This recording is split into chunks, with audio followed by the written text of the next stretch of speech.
When Sean Scott meets Wendy Ellis in high school, it's love at first sight. She was a cheerleader. She was very pretty, especially those amazing blue eyes. With Wendy by his side, Sean strives for an elite military career.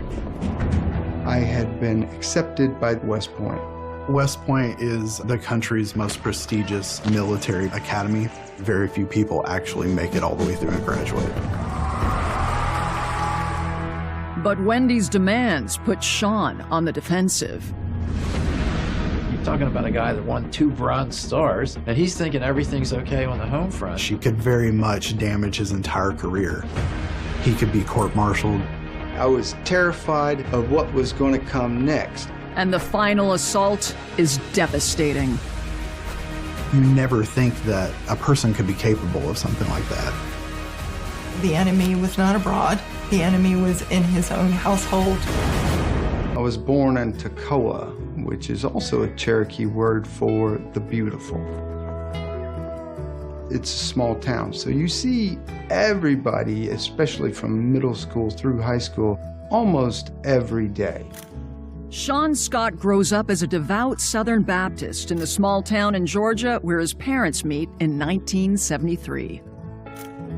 My mom got pregnant, and they got married out of a sense of obligation to their Christian faith.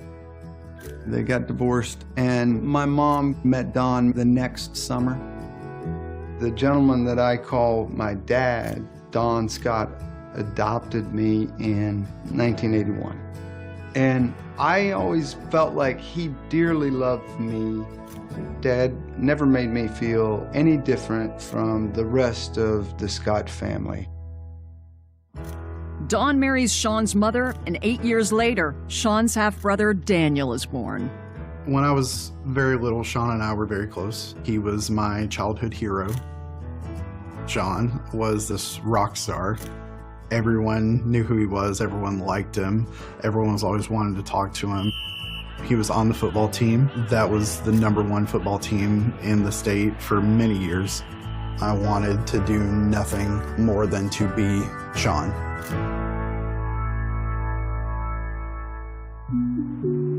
As he nears his junior year, Sean starts thinking about his future.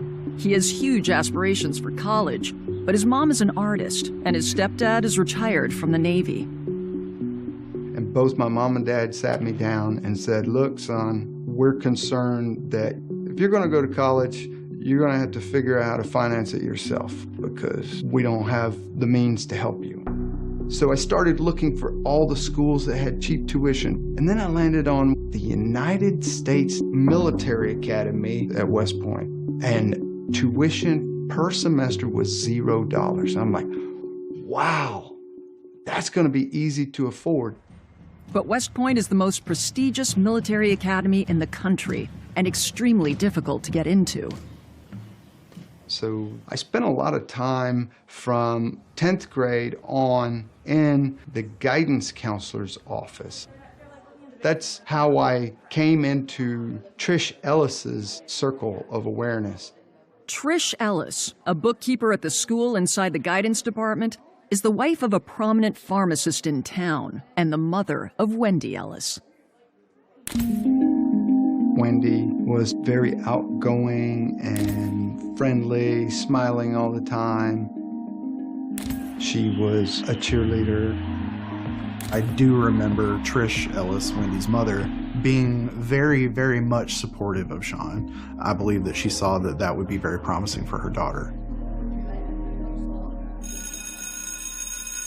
Trish stops me one day and says, hey, Sean, Wendy is struggling in algebra. Do you mind tutoring her?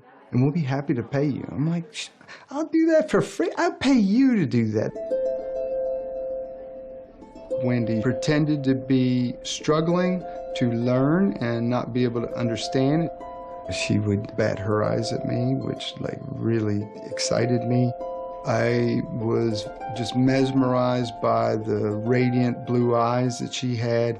I really enjoyed the interaction with Wendy.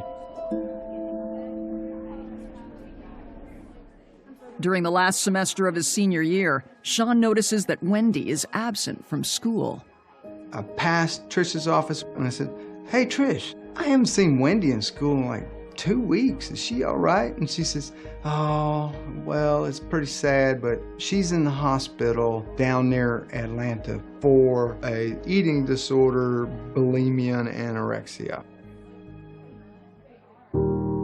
Sean decides to show support for Wendy and visits her. When I came in, she looked pitiful. When she saw me, she just lit up. Her eyes got wide. She said, "Sean, you came to see me." And that just got me right there. It's probably the initial seed that made me ask her to go with me to our senior prom. Sean is delighted when Wendy recovers and agrees to go to the prom with him. The night before my prom, I got home and there was all this paperwork laid out.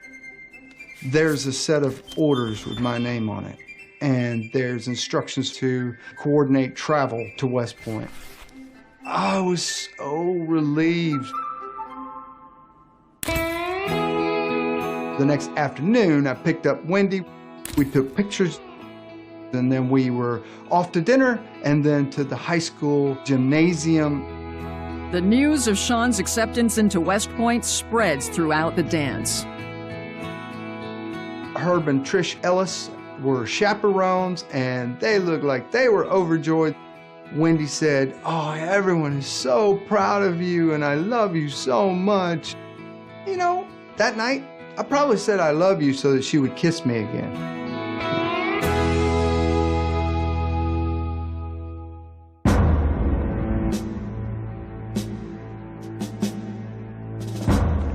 Sean and Wendy grow closer, but once he's at West Point for his freshman year, Sean's schedule is regimented from sunup to sundown. We were busy. Every time we went to the payphones for the privilege of a very brief phone call, my number one priority was to call Wendy. My second priority was to call my parents. Wendy tells Sean she is still struggling with her eating disorder, but being in New York makes it hard for him to help her back home in Georgia. When I was home on leave, Wendy asked me if I would go to one of her psych appointments. I was wholly and consciously aware that Wendy had long-term mental health challenges. I believe that the protective nature of Sean would draw him to try to help someone like her. She's beautiful, she's well known, the family's well known. She has a problem, so naturally a protective person like that would want to try to shelter that person and help fix them.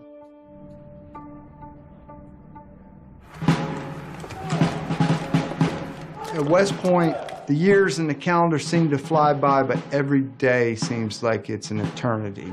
So in order to help make the experience tolerable, there are a series of milestone events that include a speech, a ball, a dinner, and one of those is called 500th Night. The event takes place during Sean's junior year, and Wendy's parents drive her from Georgia to New York to celebrate. They allowed Wendy and I to have some private time alone. Wendy and I enjoyed a wonderful night, and I was really excited and proud to show off my girlfriend from my hometown. It was just like a night of joy and excitement. With only one more year till Sean's graduation, the future looks bright if they can get a handle on Wendy's health issues. One day, we were out shopping together, and she just fainted right there in the store. She refused to have an ambulance called. She said that she had diabetes. I had no clue she had diabetes. Wendy Scott is a very manipulative woman, and she's very dangerous. She craved attention and affection from others, and she went to any length to get that. Now I don't know what to believe. Sean Scott is at West Point when he finds out that his girlfriend Wendy has another serious health complaint. When I found out that Wendy had diabetes, I was very concerned for her health. She told me that the insulin that she had, she did not get from a doctor. Her father got it from his pharmacy that he worked at and gave it to her. Only once did I actually see her inject herself with insulin. I loved her, and I wanted to be a support to her and to help her in any way that I can. Sean seemed happy with Wendy, but there was always something about her that made me feel uncomfortable. There was just always that little feeling in me that just made me feel unsure about her. By Sean's third year at West Point, his relationship with Wendy has evolved. However, he suffers a devastating loss in his family in April 1996 when his stepdad becomes seriously ill. I made it home on emergency leave from West Point just in time. I remember Sean opening the door to the ICU in his uniform from West Point and running through the ICU to my father's side. And then I was taken out of the room, but I remember looking back and seeing Sean sitting there holding his hand. I was holding his hand when he took his last breath. I held on to it until I felt, the warmth leave.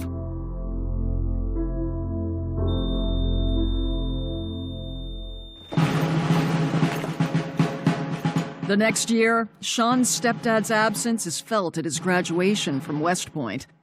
But Sean is able to celebrate with Wendy and family. My mom, my brother, Herb, Trish, Wendy's grandparents came and attended. I was full of pride and exuberance. I had people in my hometown that were there. I was going to get to shake hands with the President of the United States. It was just a great day all around. A few days later, Sean and Wendy drive from New York to Georgia to elope without family present. Wendy and I got married in a tiny little chapel on June 3rd, 1997. My best friend Joe was my best man, and he brought along his wife. Wendy was over the top. She acted as if she was about to faint. She did not focus on me. She had a hard time getting through her vows. So that part was kind of bizarre. We had made plans for a honeymoon, and we drove straight through the night to Myrtle Beach, South Carolina. Wendy was not interested in any physical intimacy, and she said that she was feeling physically ill, and that was a great disappointment. But to me, that was not as important as abiding by my vow to love, cherish, and care for her in sickness and in health. I was okay with that because there are higher priorities than my own carnal satisfaction.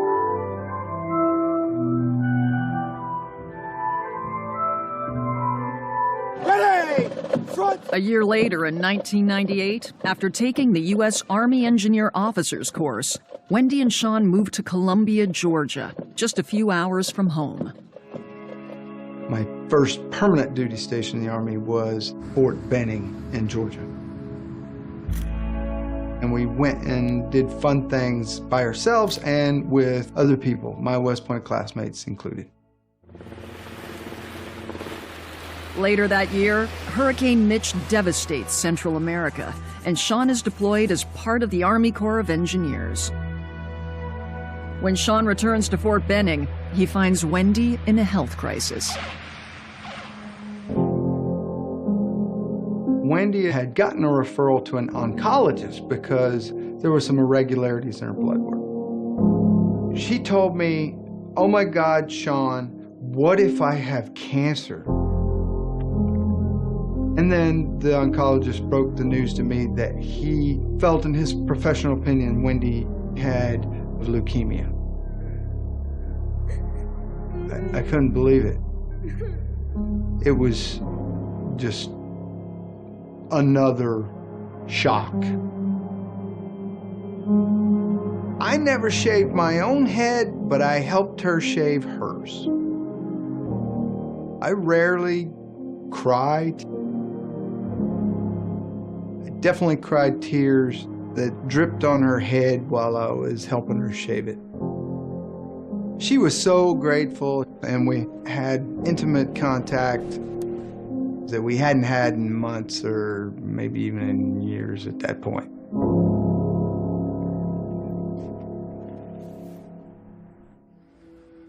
Wendy tells Sean that she wants to do the treatments on her own, so as not to distract him from his work. She said, "I've found a specialist that can treat me right here at the hospital. You can just drop me off in the morning, and then I'll find a ride home." While she was going to chemotherapy, there was less strange behavior, and all the other antics faded away. Wendy starts her treatment, and Sean believes that all is going well, until one day, he is summoned to a meeting with some other Army spouses at Fort Benning. It was a historic home of a colonel, and Wendy was sitting there, and she looked up at me, had a very nervous look on her face, and was very fidgety. You could hear a pin drop. One of the spouses said, "We have discovered that Wendy does not really have cancer. She's been lying to us, and we've all been deeply hurt by this." I couldn't say anything. I was filled with rage.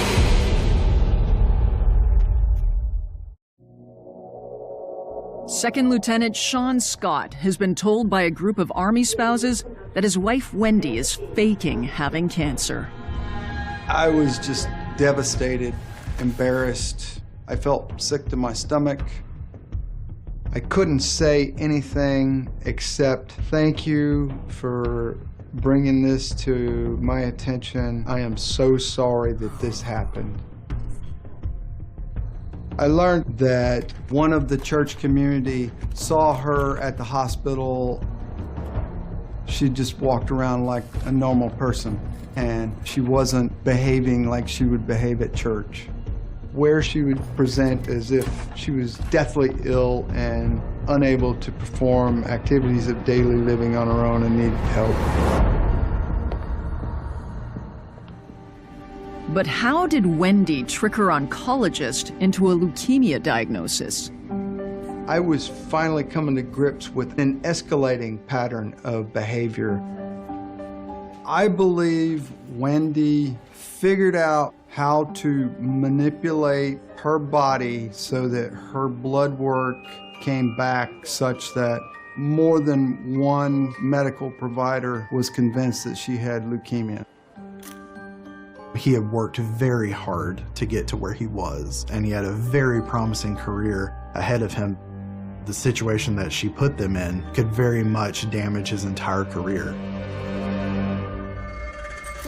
I was committed to her because I considered marriage my bond with Wendy and with God. And I wasn't going to give up on that, and I was determined not to get a divorce. I decided that I was going to monitor and control her behavior as best I could.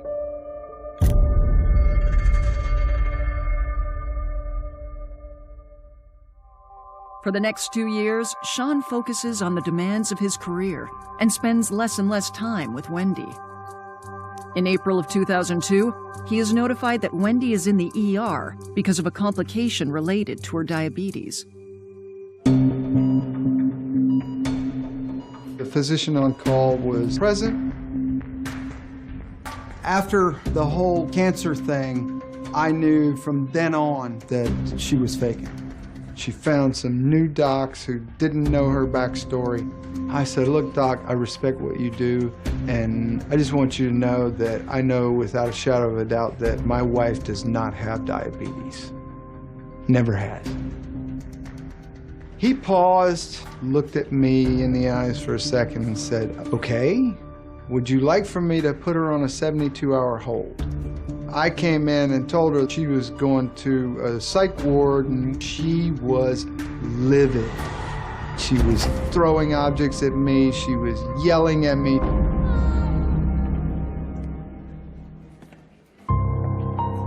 And Wendy has one more bomb to drop. A nurse came in and said, we got your blood results. Wendy was pregnant.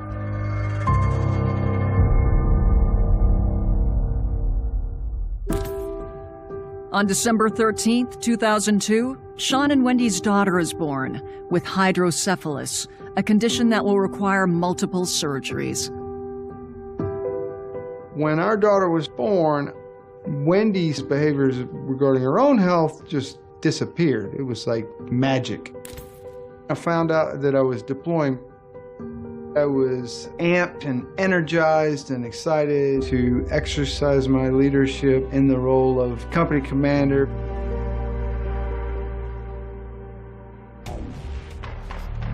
Sean is deployed to Kuwait, but gets emergency medical leave to return to the U.S. in March 2004. I was back in the States in Chapel Hill, North Carolina for the first of a series of brain surgeries for our daughter at a UNC medical center.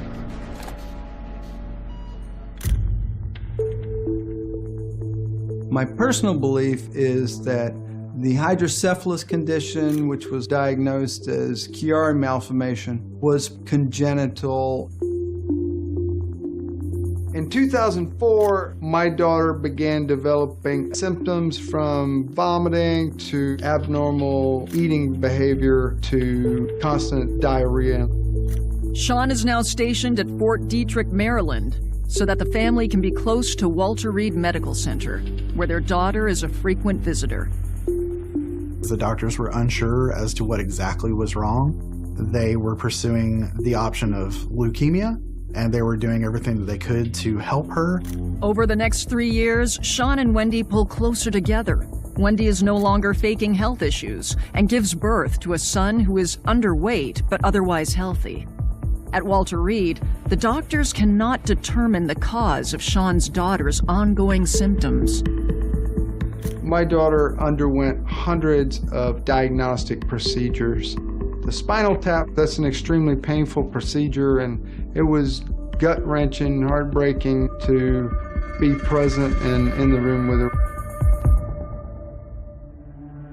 In June of 2007, Sean gets a call from Wendy. There's going to be a multidisciplinary team meeting. So all the specialists, along with the primary care manager, meet in a room with the parents, and one of the lead GI physicians laid a bombshell. There are levels of magnesium in your daughter's system that I cannot account for. So that tells me that either you pointing at me or you pointing at Wendy or both of you have been giving your daughter magnesium of some form. And Wendy confessed on the spot. I did it, and I looked at her in front of all these people. All I could say was, how could you? The place that you have to be mentally to do something like that to an innocent little child, you would have to be evil. Sean Scott's 4-year-old daughter has undergone dozens of medical procedures for various health issues since her birth. His wife, Wendy, has now admitted to poisoning her. The state takes custody of the Scott children. Anger doesn't even come close. It's more like rage. I was shocked, stunned, sickened, saddened. I drove Wendy home, and she cried, and she blabbered on to me about how we still have to stick together as a family. And I just looked at her, and I was like, will you shut the up? Or I was going to wreck the car and kill both of us. In June 2007, I received a call from Fort Detrick advising me that they had just received a call from Walter Reed, and they believed they had a child abuse case. They advised that the mother of the child had been confronted by the doctor and actually admitted that she had been poisoning her child and that she was withdrawing blood from the child as well. I knew about Munchausen by proxy, what they call it today, fictitious disorder by proxy. And immediately it triggered into my mind that I may have one of those cases. In a Munchausen by proxy case, the person themselves is Munchausen. And they cause their own illnesses or injuries to gain attention. And normally it's when they can't get attention for themselves anymore that they move on to a child. Agent Smith calls FBI headquarters to talk to a profiler. I knew that I was going to have to approach this interview differently. The behavioral analysis profiler told me to make the interview completely about her, to not talk about her children and the things that she did to the child, but to talk about how it affected her and how it made her feel. Just focus the entire interview on Wendy. I walked in, the chaplain was there, and Wendy Scott was there. You're expecting a monster, but in fact, she actually looks like a little child herself.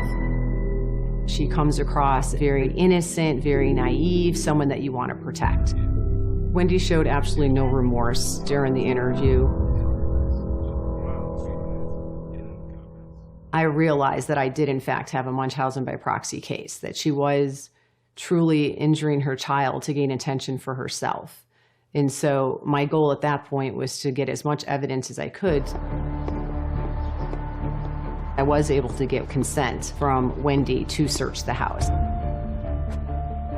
The home that the Scotts lived in was in a very nice area.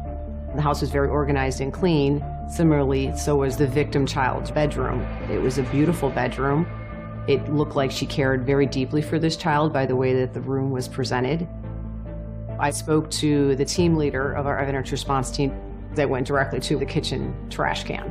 And sure enough, on the top of the trash can was a large bottle of milk and magnesia. And I saw a red hazmat box, the type you find in a doctor's office where you put expended syringes in. And inside were 5 syringes with blood in them.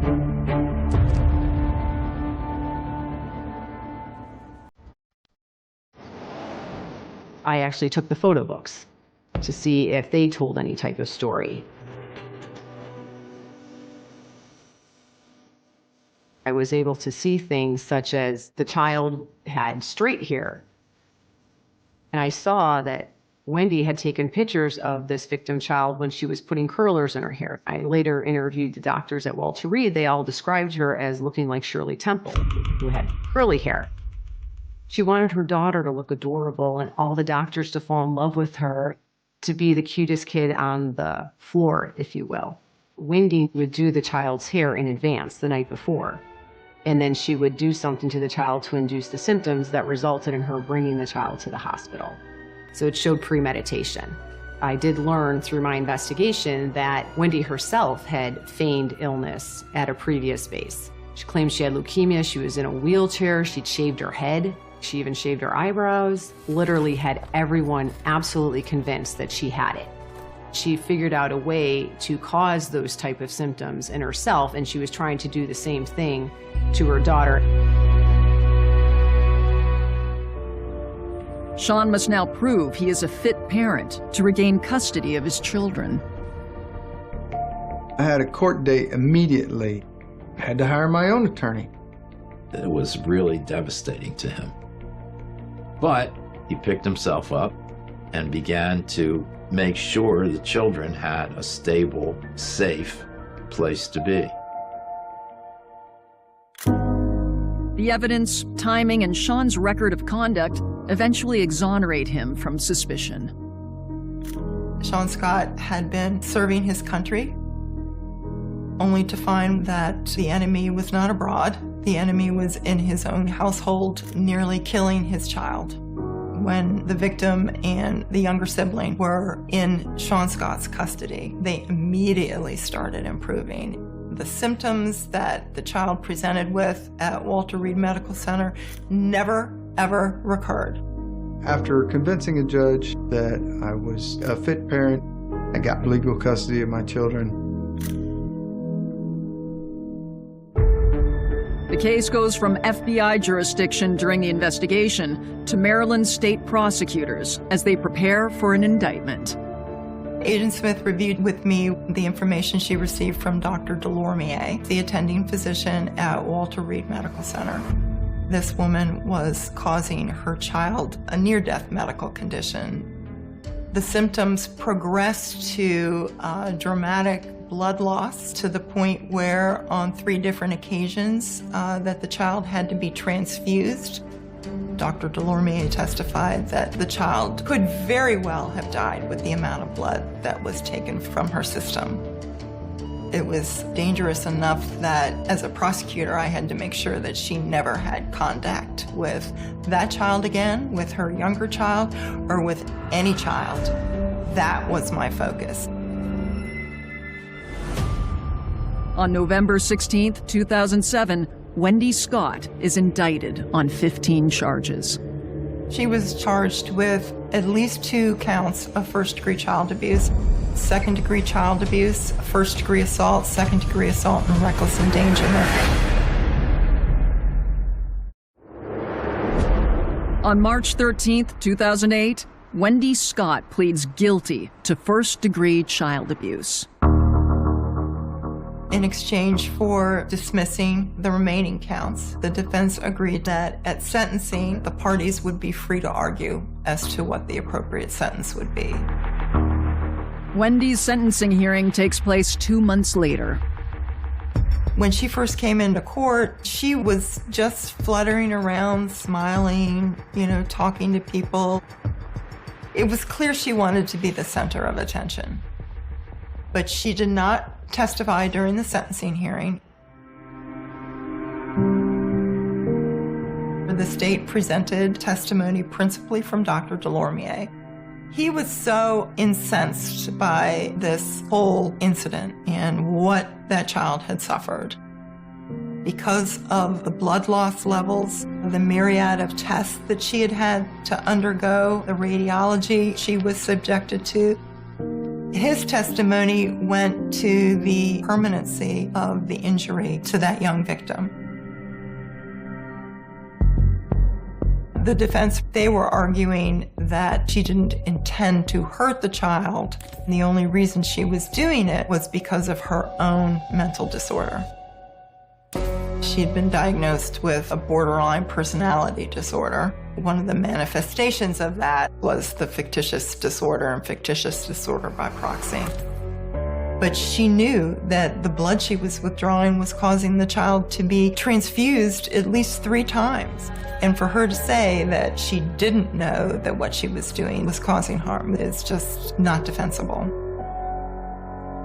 Concerned that Wendy will present a further risk to her daughter if she gets a light sentence, the prosecution presents surprising evidence that her disorder is deeply rooted. Even while on bail, Wendy had been exhibiting classic fictitious disorder behaviors. She decided to get a job, and while she was there, I discovered that she was faking cancer and diabetes. She would go on her lunch break and sit in her car on a 90-plus degree day, and then passing out, and that the ambulance would be called. She submits a request to this employer requesting time off, saying that she had lymphoma and that she needed to go for chemo on a weekly basis. She was engaging in this very type of behavior, even at a time where she was participating in counseling and under the supervision of a psychiatric professional. She was doing this again. This revelation seals Wendy's fate with the judge. The judge sentenced her to 15 years of active incarceration and 5 years of supervised probation. I had finally come to the realization that she was never going to stop doing this. Sean takes off his wedding ring, files for divorce, and visits Wendy in jail one last time. Within a couple of seconds of visiting her, and she looked down and she held my hand and she said, "Why did you take off your ring? Someone will fall in love with you. You can't do that." So I was just like, "I'm sorry." And she's like, "I think you need to go."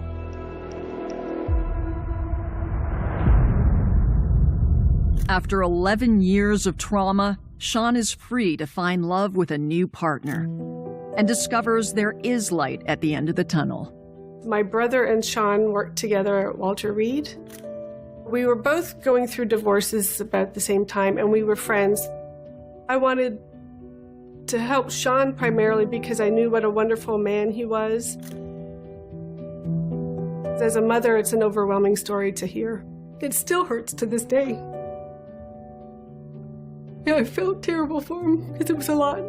And as a mom, like, our kids are close in age, so it really hit home. Our friendship grew more and more. Once his divorce was final, it was like an instant connection.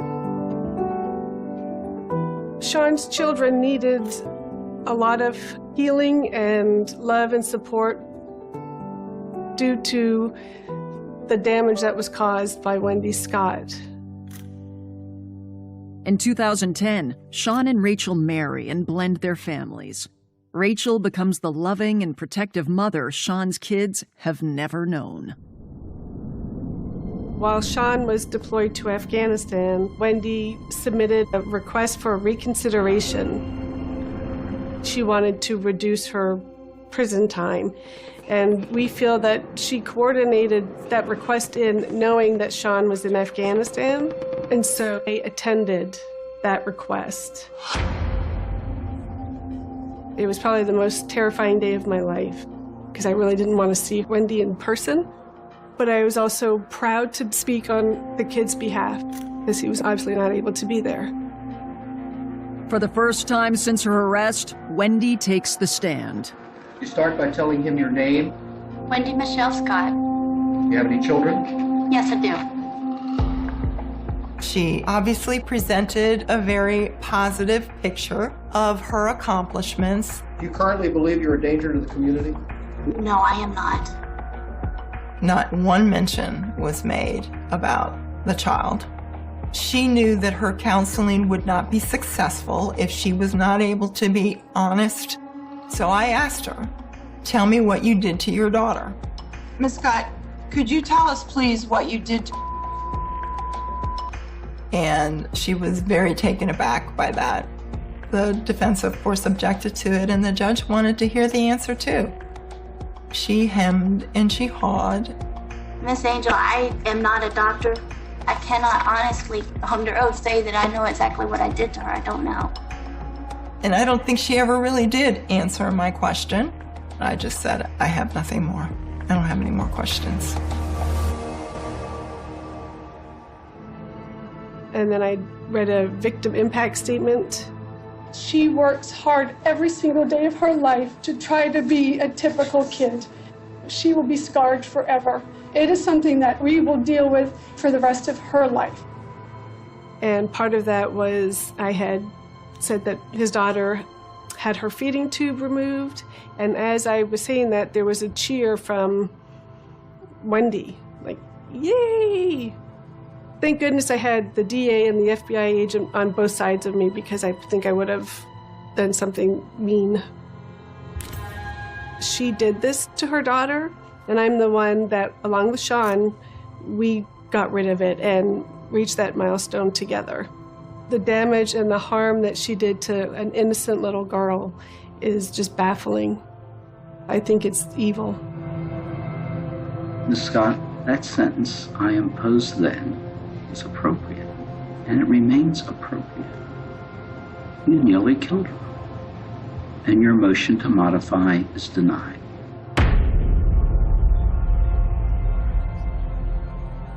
Wendy loses the appeal for a shortened sentence and serves her full term. Sean and the kids are in a much better place. We all had to do the hard work together as a family. One of my proudest moments was to be by his side when he was promoted to lieutenant colonel, because his career was almost destroyed because of Wendy. All 4 kids were at the ceremony, and of course, I cried. But it was just a very special day.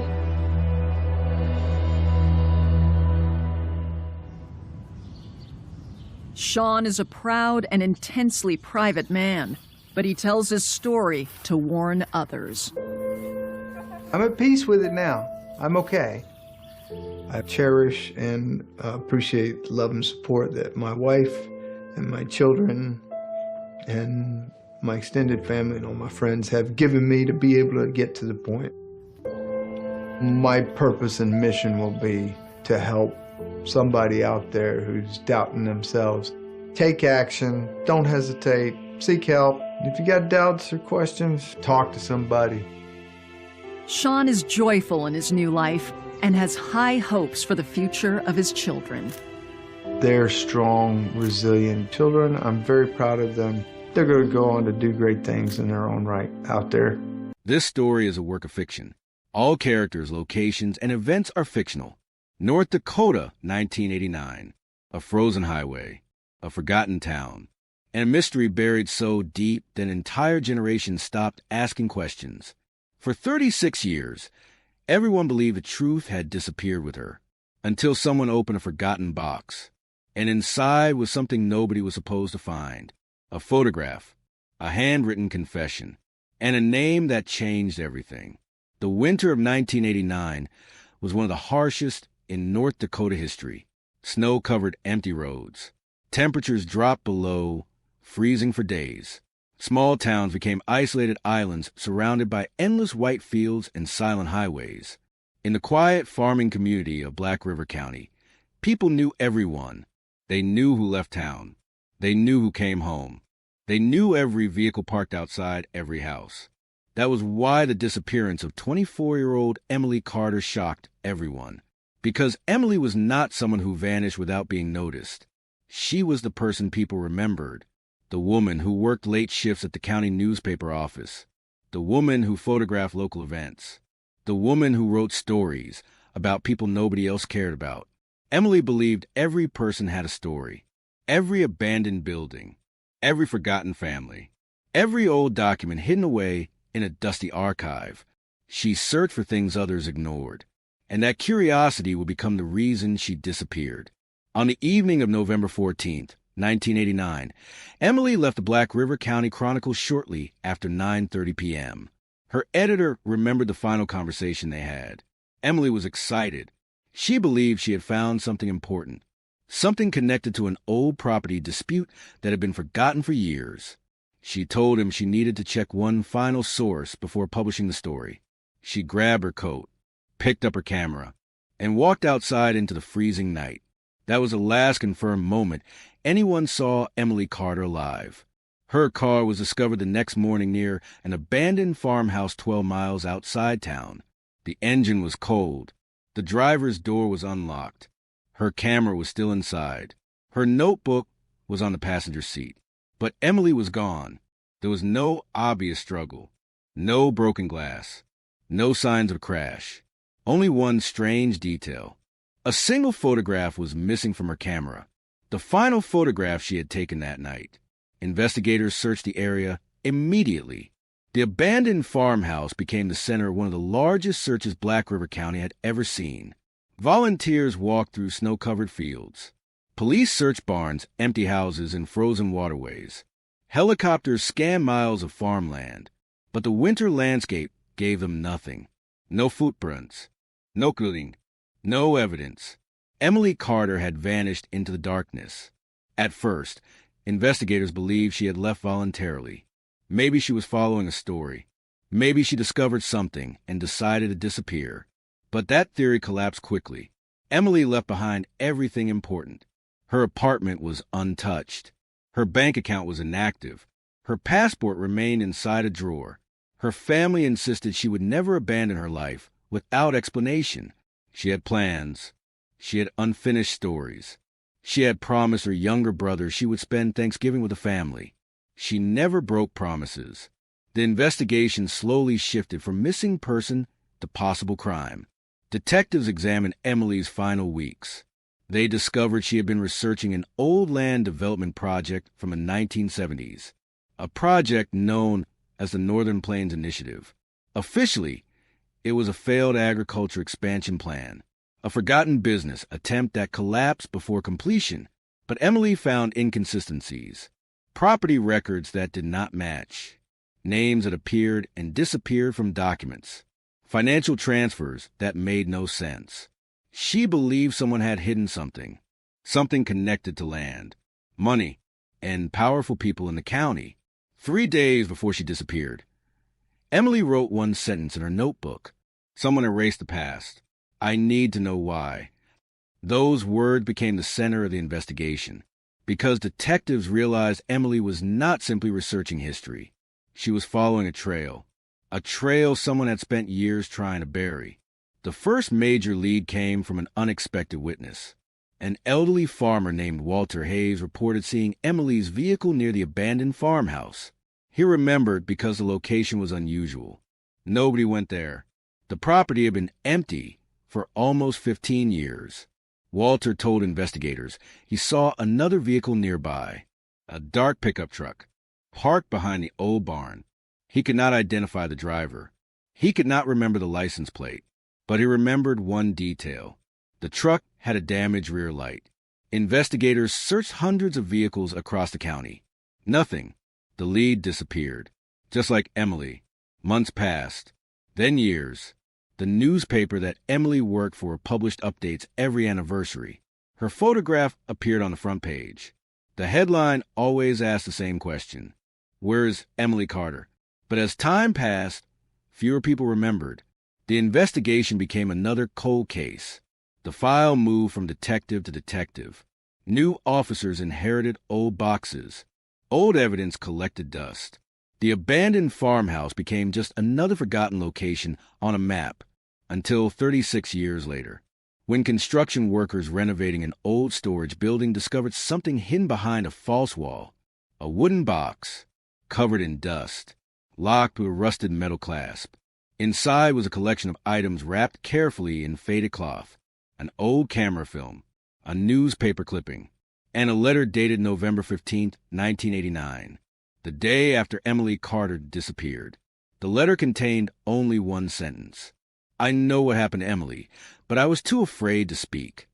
The discovery reopened the case overnight, because the person who wrote the letter was not a stranger. It was someone who had been interviewed in 1989, someone whose name appeared in the original investigation, someone who had spent decades living with the secret. And when investigators opened the rest of the box, they discovered something even more disturbing. A photograph. The missing photograph from Emily Carter's camera. The final image she ever captured. And in the background of that picture was the face of someone who was never supposed to be there. The discovery of the forgotten box changed everything. For 36 years, the disappearance of Emily Carter had been frozen in time. A missing woman. An abandoned farmhouse. A case file covered in dust. But the photograph inside the box brought the past back to life. Because for the first time, investigators had something they never had before. A final image. A moment captured seconds before Emily vanished. The photograph was small, damaged. The edges were burned from age. But the details were clear enough. Emily had taken the picture outside the abandoned farmhouse on the night she disappeared. At first glance, it appeared to show nothing unusual. An old barn, a broken fence, snow falling beneath the yellow glow of a distant streetlight. But investigators noticed something in the background. A person standing near the tree line. A man, partially hidden by darkness, watching. The image was enlarged, enhanced, analyzed, and then the investigators recognized him. His name was Thomas Reed. In 1989, Thomas Reed was one of the first people interviewed in Emily's disappearance. He was a local contractor, a respected member of the community, a man known for helping rebuild damaged farms after harsh winters. When detectives questioned him decades earlier, he said he had never been near the farmhouse. He said he had no reason to be there. The investigators believed him. There was no evidence contradicting his statement. No witnesses. No physical proof. Nothing. Until the photograph. The discovery sent shockwaves through Black River County. Because Thomas Reed was not just a person connected to the case. He was a man who organized search teams after Emily disappeared. He was a man who stood beside Emily's family during interviews. He was a man who told reporters, "Someone out there knows what happened." For 36 years, everyone believed he was searching for answers. Now investigators had to consider the possibility that he already knew them. The new investigation began immediately. Old evidence was reopened. Archived interviews were reviewed. Every statement was analyzed again. And slowly, detectives discovered details that had been overlooked. Thomas Reed had been involved with the Northern Plains Initiative, the same project Emily was investigating before she disappeared. At the time, nobody considered it suspicious. Many local businesses had connections to the project. Many residents had worked on it. But the documents recovered from the forgotten box revealed something different. Thomas Reed was not just an employee. He was one of the people responsible for managing the project records. The records Emily was searching for. The records that disappeared. The investigation moved deeper. Detectives examined the letter found inside the box. The handwriting belonged to someone named Daniel Foster, a former employee at the Black River County Archive. Daniel had been interviewed in 1989. He told investigators Emily visited the archive several times before her disappearance, but he claimed he never saw what she was researching. Now his letter suggested otherwise. Inside the letter, Daniel described the final week before Emily disappeared. He admitted Emily discovered missing documents connected to the Northern Plains Initiative, documents showing that land had been transferred illegally. Families had been pressured to sell property. Records had been changed. Names had been removed. The project was supposed to be abandoned. But according to Daniel, someone continued benefiting from it for years. Someone powerful. Someone protected.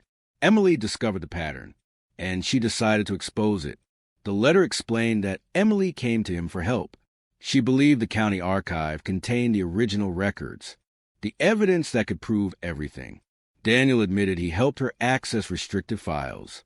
He admitted he saw what she found, and he admitted he was terrified, because among the documents was a list of names, people connected to the operation, people who had influence, people who could destroy careers.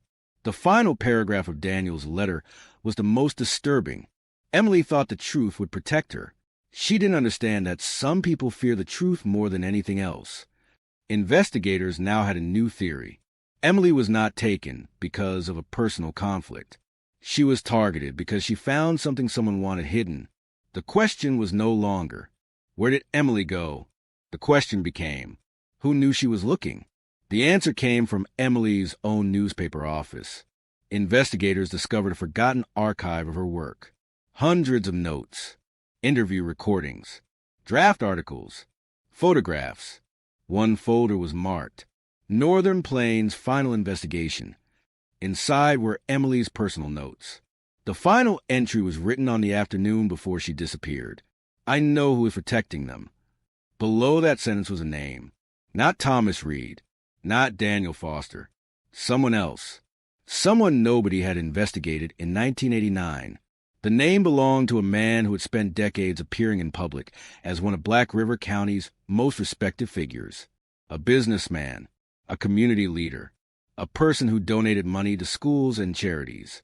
His name was Charles Whitmore. In 1989, Charles Whitmore was the chairman of the Northern Plains Development Board, the the person who approved many of the original land transactions, the person whose signature appeared on documents Emily was investigating. But he was never considered a suspect because he was too respected, too connected, too trusted. When detectives searched his history, they found something strange.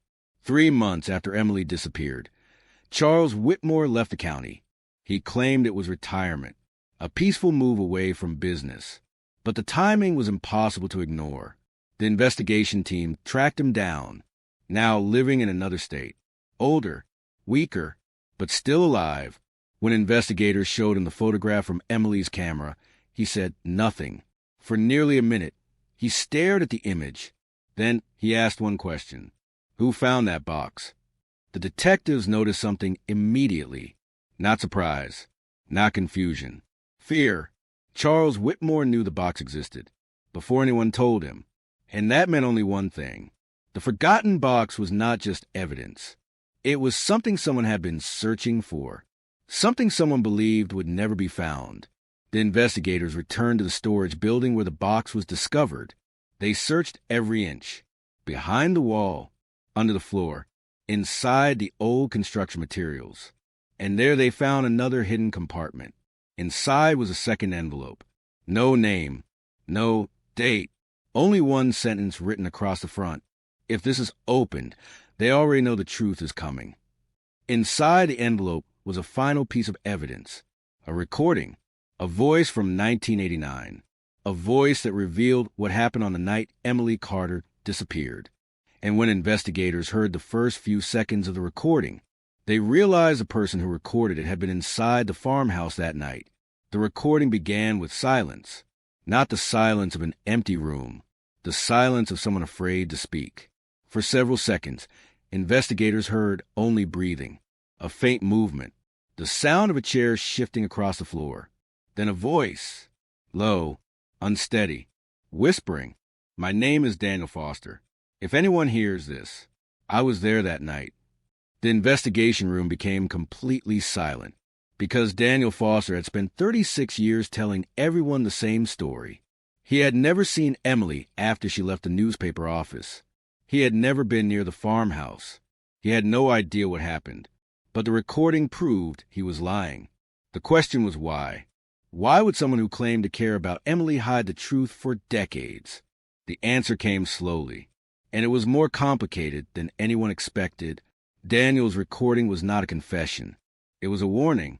He explained that on the night Emily disappeared, he followed her, not because he wanted to hurt her, because he was afraid she was walking into danger. Emily had contacted him earlier that evening. She told him she had discovered something inside the county archive, something connected to the Northern Plains Initiative, something involving people who had the power to make problems disappear. Daniel wanted to convince her to stop, but he knew Emily. She never stopped when she believed something was wrong. So instead, he followed. He watched from a distance as Emily arrived at the abandoned farmhouse. Then another vehicle appeared, a black sedan. Daniel recognized it immediately. The vehicle belonged to Charles Whitmore, the man who controlled the Northern Plains Development Board, the man whose name appeared on the documents Emily discovered. Daniel described what happened next. Emily met with Whitmore outside the farmhouse. They argued. At first, Daniel could not hear the conversation, but then the voices became louder. Emily accused him of destroying people's lives. She accused him of hiding documents. She accused him of protecting criminals. Whitmore denied everything. Then Emily said something Daniel never forgot. "I already made copies." That sentence changed the entire investigation, because Emily was not walking into the farmhouse empty-handed. She knew she was in danger. She had prepared. She had protected the evidence. And someone knew that. The recording continued. Daniel said another person arrived. Thomas Reed, the contractor whose image appeared in Emily's final photograph. At the time, investigators believed Thomas was simply a witness. Now, they knew he was involved. Daniel described the 3 men standing around Emily: Whitmore, Reed, and another person whose identity had been hidden for decades. A person Daniel refused to name in the recording. He only called him the man who made everyone afraid. Investigators believed this person was the real power behind the Northern Plains operation, someone above Whitmore, above Reed, someone who controlled the entire system. The recording became more disturbing as Daniel described the final moments at the farmhouse. Emily realized she had been betrayed. Someone she trusted had given away her location. Someone close to her knew exactly where she would be. That person had revealed her plan. But before Daniel could explain who it was, the recording changed. A loud sound interrupted. A door opening. Voices. Then Daniel whispered, "They know I'm here." The recording ended. No explanation. No final words. Only static. Investigators immediately searched for Daniel Foster's history after 1989. They discovered something shocking. 3 days after Emily disappeared, Daniel resigned from the county archive. 1 week later, he left North Dakota. He changed addresses several times, changed jobs, changed his phone number. He spent 36 years avoiding attention. But unlike someone running from guilt, Daniel spent those years collecting evidence. Investigators searched his old storage unit. Inside, they found boxes filled with documents, copies of Northern Plains records, newspaper articles, photographs, and dozens of handwritten notes. Daniel had continued investigating long after Emily disappeared. He had been trying to uncover the truth, but he was also hiding because he believed someone was watching him. One note, written in 1997, explained why. Every person who gets close eventually disappears from the story. Investigators compared the names mentioned in Daniel's notes.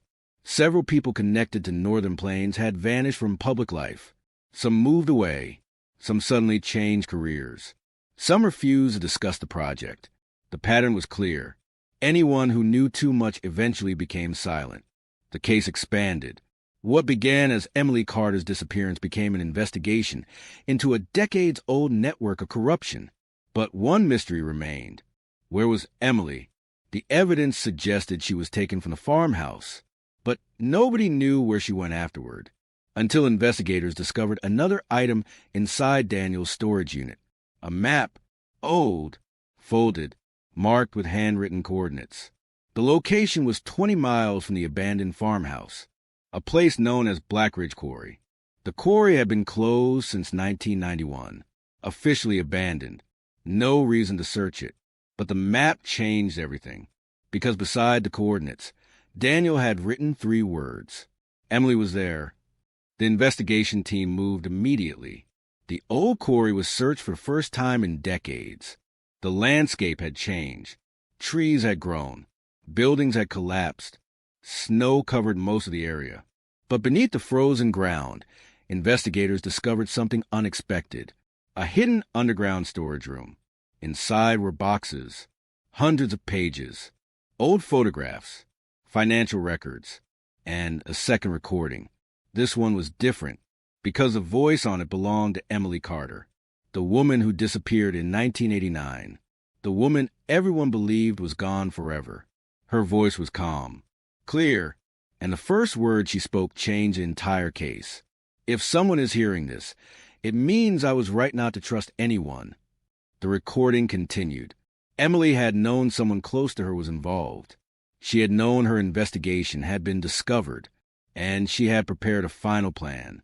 But before she could reveal the identity of the person who betrayed her, the recording stopped because the tape had been damaged. The final 30 seconds were missing, and those 30 seconds contained the one answer investigators needed most. The name of the person who led Emily to the farmhouse that night. The person who knew her plans. The person who knew where the evidence was hidden. The person who had been standing beside the investigation for 36 years. The person everyone believed was searching for Emily Carter. But who may have been the reason she disappeared? The damaged recording became the most important piece of evidence in the entire investigation. For 36 years, the question surrounding Emily Carter's disappearance had remained the same. Who took her? Where did she go? Why did someone want her silenced? But now investigators were facing an even more disturbing question. Who did Emily trust enough to tell her plans? Because whoever knew where she was going that night was not a stranger. They were someone close. someone who had access to her work, someone who knew about the documents, someone who knew Emily was about to expose the truth. The forensic team worked for weeks trying to restore the damaged section of the tape. The recording had been stored in poor conditions. The magnetic strip had weakened. Parts of the audio were destroyed forever. But modern technology recovered fragments, a few seconds, a few broken words, a voice. At first, investigators heard only static. Then a sentence appeared. "Emily, you don't understand what they will do." The voice was not Emily's. It belonged to a man who sounded desperate, a man trying to convince her to stop. The audio was enhanced again. The voice was identified. Thomas Reed, the contractor, the man seen in Emily's final photograph, the man who claimed he was nowhere near the farmhouse. The investigation changed immediately. Thomas Reed had lied. But why? The answer was discovered inside the documents recovered from Black Ridge Quarry. Among the files was a personal journal belonging to Reed. Unlike Daniel Foster's notes, Reed's journal was not about exposing the truth. It was about protecting himself. The entries revealed that Thomas Reed was involved with Northern Plains from the beginning. He helped manage properties. He moved equipment. He handled confidential information. But he was not the person in control. He was a worker, a useful one. And when Emily discovered the truth, Reed became trapped between two impossible choices: protect the people above him, or protect the woman who was about to reveal everything. The journal described his final conversation with Emily. He admitted he warned her. He told her she was in danger. But he also admitted he gave someone information about her investigation. The information that led them to her. The reason she was at the farmhouse that night. Investigators now understood. Emily was not betrayed by one person. She was betrayed by a chain of fear. Every person involved made one decision, one compromise, one moment of silence. And those choices eventually led to Emily disappearing. But the investigation still needed the most important answer. What happened after the farmhouse? The recovered documents from Black Ridge Quarry provided new clues. There were photographs, maps, receipts, and a list of names. One name appeared repeatedly. Not Charles Whitmore, not Thomas Reed. A name that had never appeared in the original investigation. A name hidden behind companies and fake records. Richard Vail. The name immediately caught investigators' attention.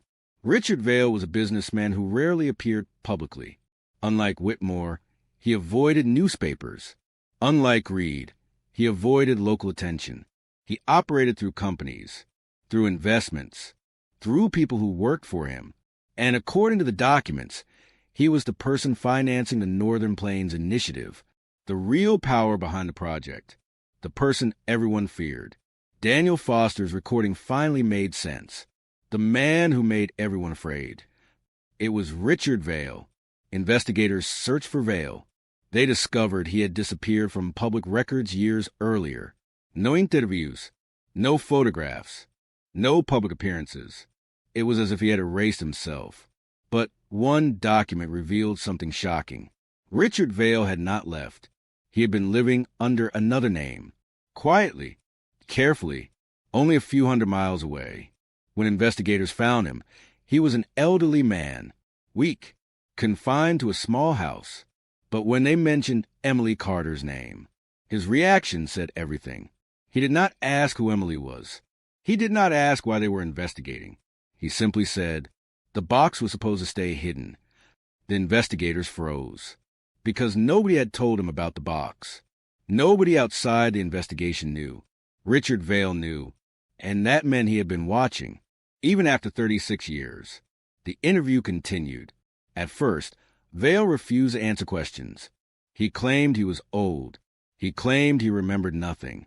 But when investigators placed Emily's final photograph on the table, his expression changed. He stared at the image for several seconds. Then he said something unexpected. She was smarter than all of us. That sentence revealed more than any confession could. Richard Vail knew Emily. He knew what she discovered. He knew she had prepared for the possibility of disappearing. But he also revealed something investigators never expected. Emily had not only hidden evidence, she had hidden a message intended for one specific person, her younger brother, Matthew. The investigators contacted Matthew Carter. For 36 years, Matthew had believed his sister's case would never be solved. He had lived with unanswered questions. He had kept every letter Emily ever sent him, every photograph, every memory. But when investigators asked about a message from his sister, his expression changed, because there was something he had never told anyone. A package arrived at his home 2 weeks after Emily disappeared. No return address, no explanation. Inside was a small key and a note, only 4 words. When they find me. Matthew kept the key for decades. He never knew what it opened, until now. The key matched the lock found inside the forgotten box, a hidden compartment beneath the wooden base. Inside was a final piece of Emily's investigation, a handwritten document, her complete report, her final words, and at the bottom of the page, a name, the person who helped Emily uncover the truth, the person who knew she was in danger, the person she trusted above everyone else. But the name was not Richard Vale, not Charles Whitmore, not Daniel Foster. It was someone nobody expected, someone who had spent 36 years being seen as the biggest victim of the case, someone who had spent decades asking one question: where is Emily? The name written at the bottom of Emily's final document was Sarah Carter, Emily's own mother. And suddenly, the entire investigation changed again. Because if Sarah Carter knew the truth, why did she spend 36 years pretending she did not? The name on the final page created a silence inside the investigation room. Sarah Carter, Emily's mother. For 36 years, she had been known as the grieving parent, the woman who refused to give up, the woman who appeared at every anniversary, the woman who told reporters that her daughter deserved answers. She was the face of the search, the person everyone believed suffered the most. Now investigators had to confront a possibility nobody wanted to consider. Sarah Carter knew more than she ever admitted. The discovery did not immediately make her a suspect. Investigators understood something important. Knowing the truth was not the same as causing it. But the question remained: why hide it? Why keep silent for 3 decades? The answer was buried inside Emily's final document. The pages were carefully written, not like a journalist preparing a story, like someone leaving behind instructions. Emily described everything: the Northern Plains Initiative, the hidden financial network, the people involved, the threats, the night at the farmhouse. But the final pages focused on one person, her mother. Emily explained that Sarah was not part of the operation. She was not helping the people responsible. She was protecting someone Emily loved, someone whose life would have been destroyed if the truth came out in 1989. That person was Matthew, Emily's younger brother. The investigators immediately contacted Matthew again. This time, they asked a different question. Not what he remembered, but what Emily had protected him from. At first, Matthew refused to answer. He sat silently, looking at old photographs of his sister. Then he finally spoke. He said Emily discovered something about their family, something connected to their father, Robert Carter, a man who died years before Emily disappeared, a man everyone believed had no connection to Northern Plains. But Emily found documents suggesting otherwise. Robert Carter had once worked as an accountant for one of the companies connected to Richard Vale. He was not a decision-maker, not powerful, not influential, just an employee. But he discovered something: financial records showing illegal transactions, payments hidden through fake companies, money moving through accounts that did not exist. Robert wanted to expose it, but before he could, he was forced out, his career destroyed, his reputation damaged. He died believing nobody would ever know the truth. Emily discovered those records years later, and she realized her father had been one of the first people who tried to fight the system. That changed everything, because the Northern Plains conspiracy was not something Emily accidentally found. It was something connected to her own family history. The investigation returned to Sarah Carter. When detectives interviewed her again, she was no longer treated as only a witness. She was someone holding a secret. Sarah was 86 years old. Her memory was fragile. Her health was declining. But when investigators placed Emily's final document in front of her, she immediately recognized the handwriting. She touched the page, and tears filled her eyes.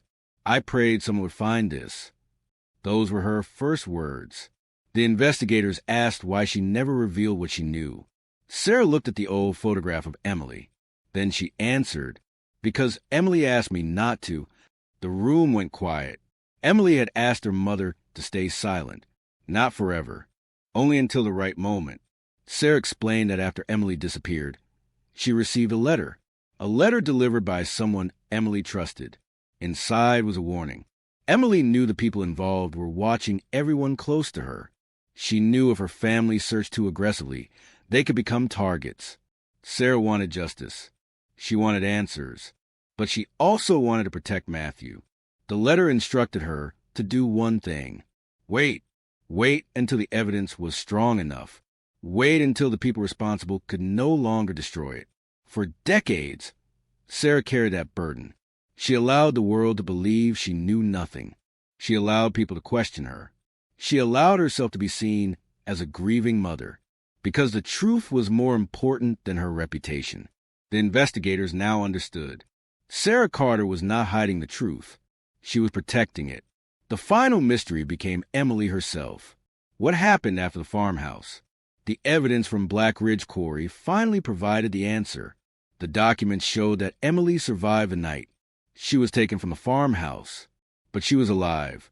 Richard Vail wanted the location of the original documents. He wanted the evidence destroyed, but Emily refused. She had hidden copies.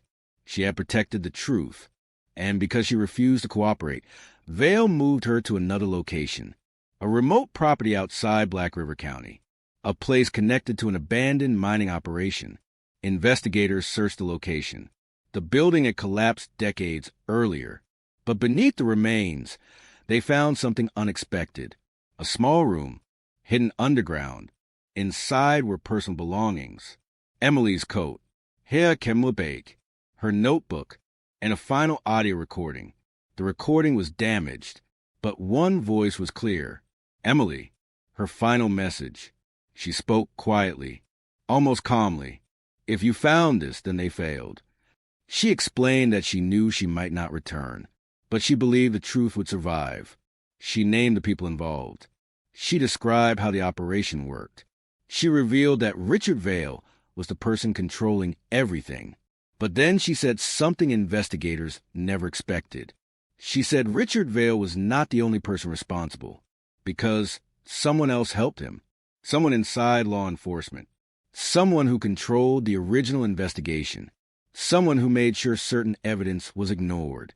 The original detective assigned to Emily's case, James Holloway. For 36 years, Holloway was remembered as a detective who tried to solve Emily's disappearance. The man who searched, the man who questioned suspects, the man who told the family he would never stop looking. But Emily's recording revealed something terrifying. He was not searching for the truth. He was controlling where the investigation went.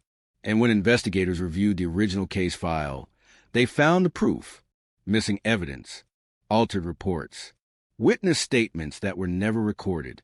James Holloway had not failed to solve the case. He had prevented it from being solved. The final piece of the puzzle was finally in place. The forgotten box, the hidden confession, the damaged recordings, the family secrets. Everything led back to one conclusion. Emily Carter did not disappear because nobody cared.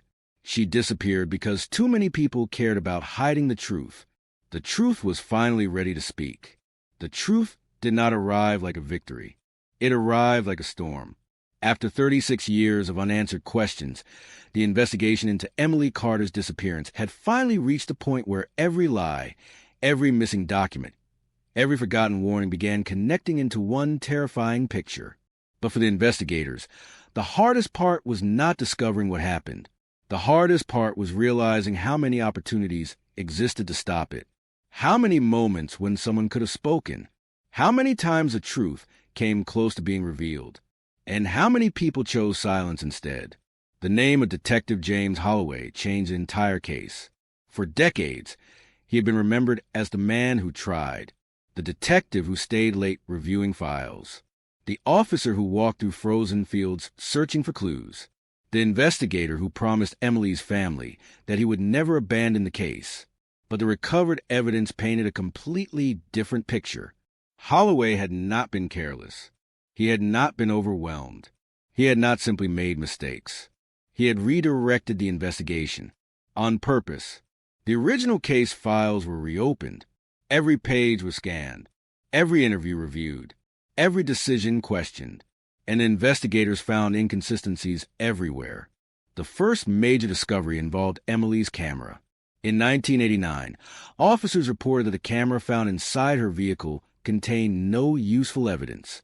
The film was damaged. The photographs were unusable. The case file stated that nothing important was recovered, but the new investigation revealed something impossible. The film had never been destroyed. It had been removed. A replacement roll had been placed inside the camera, a fake piece of evidence designed to convince investigators there was nothing there, and the person who signed the evidence report was James Holloway. The discovery sent shockwaves through the department, because it meant the investigation had been compromised from the beginning. Emily's final photograph was not lost. It was hidden. The image showing Thomas Reed near the farmhouse. The image proving someone else was there. The image that could have changed everything in 1989. It had been deliberately removed. For decades, the truth sat inside a forgotten box while the official investigation followed a false path. But the deeper investigators looked, the more disturbing the pattern became. Holloway was not working alone. Financial records showed payments made to a private account connected to a consulting company. The company had no employees, no office, no legitimate business operations, but money flowed into it for years. The source? Companies connected to Richard Vale, the same companies connected to Northern Plains, the same network Emily discovered before she disappeared. The investigation now had a clear picture. Richard Vale controlled the money. Charles Whitmore managed the public image. Thomas Reed handled operations. James Holloway controlled the investigation. Each person had a role. Each person protected the secret. And Emily Carter was the one person who threatened to expose all of them. But there was still one question that haunted investigators. Why did Emily never escape? The evidence showed she was alive after the farmhouse. She left recordings. She left documents. She left clues. She was fighting to make sure the truth survived. But what happened in those final hours? The answer came from an unexpected source. A journal discovered inside an old storage container belonging to Thomas Reed. Unlike his previous notes, this journal was different. It was written years after Emily disappeared, not as a confession, as an apology. Reed wrote that he returned to the abandoned mining property days after the incident. He expected to find evidence. Instead, he found Emily, alive, weak, but still fighting. He wrote that Emily looked at him and asked one question. Did anyone believe me? That sentence stayed with him for the rest of his life, because Reed knew the answer. At that moment, nobody did. The people who should have protected her had already chosen their side. Reed admitted he wanted to help. He wanted to take Emily away from property. He wanted to expose everything. But James Holloway arrived, and Holloway was not alone. The journal described the final confrontation. Holloway told Reed that the investigation was already controlled. He said nobody would believe them. He said the case would disappear. And for years, that is exactly what happened. The journal revealed one final detail. Before Emily was moved from the mining property, she managed to hide one last piece of evidence, a small envelope. She gave it to Reed. She told him, if you cannot tell the truth, at least make sure someone finds it. Reed kept that promise, but he was too afraid to reveal it, so he hid it, waiting for the day when someone stronger than fear would discover it. That day came 36 years later. The envelope was found inside the same forgotten storage building where the original box was discovered. Inside was not another confession. It was a list of every person involved, every name, every connection, every payment. At the bottom of the page was Emily's final note. Only one sentence. "The truth is bigger than me." Those words became the final message of the investigation. Because Emily was right. The case was never only about one missing woman. It was about how easily a community could be manipulated, how easily powerful people could control information, how easily a person's disappearance could become a forgotten headline. The official announcement came months later. The North Dakota Bureau of Investigation declared the Emily Carter cold case solved. The headline spread across the country. North Dakota 1989 cold case solved. Forgotten Box uncovers chilling truth. But behind the headline was a story much darker than people expected. A story about corruption, fear, silence, and one woman who refused to let the truth disappear. The final evidence hearing revealed the full extent of the conspiracy. Several people connected to Northern Plains were charged. Old records were reopened. Families who lost property decades earlier finally received answers. The name Emily Carter became a symbol, not a tragedy, but a persistence. Because even after everyone thought the story was over, she had left behind enough pieces for someone to rebuild it. And the Forgotten Box proved the one thing every person involved had failed to understand.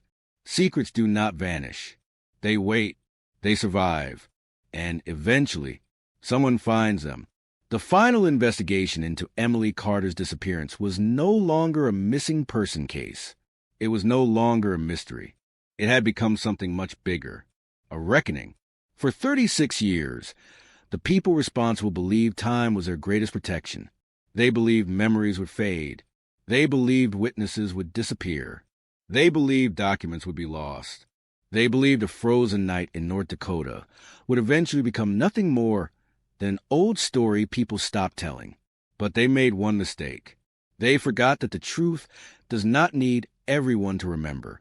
It only needs one person. One person who keeps a photograph. One person who saves a letter.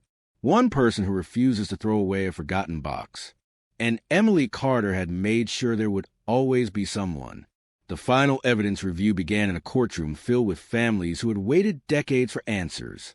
People who remembered Emily as a young journalist with a camera around her neck. People who remembered her walking through town, asking questions nobody else wanted to ask. People who remembered the night she disappeared. The courtroom was silent when the first recording was played. Emily's voice filled the room, a voice that had been trapped inside old technology for more than 3 decades, a voice that survived when everything else was taken away. My name is Emily Carter. If you are hearing this, then I was right. They were afraid of what I found. Nobody moved. Nobody spoke. The recording continued. Emily described the Northern Plains Initiative.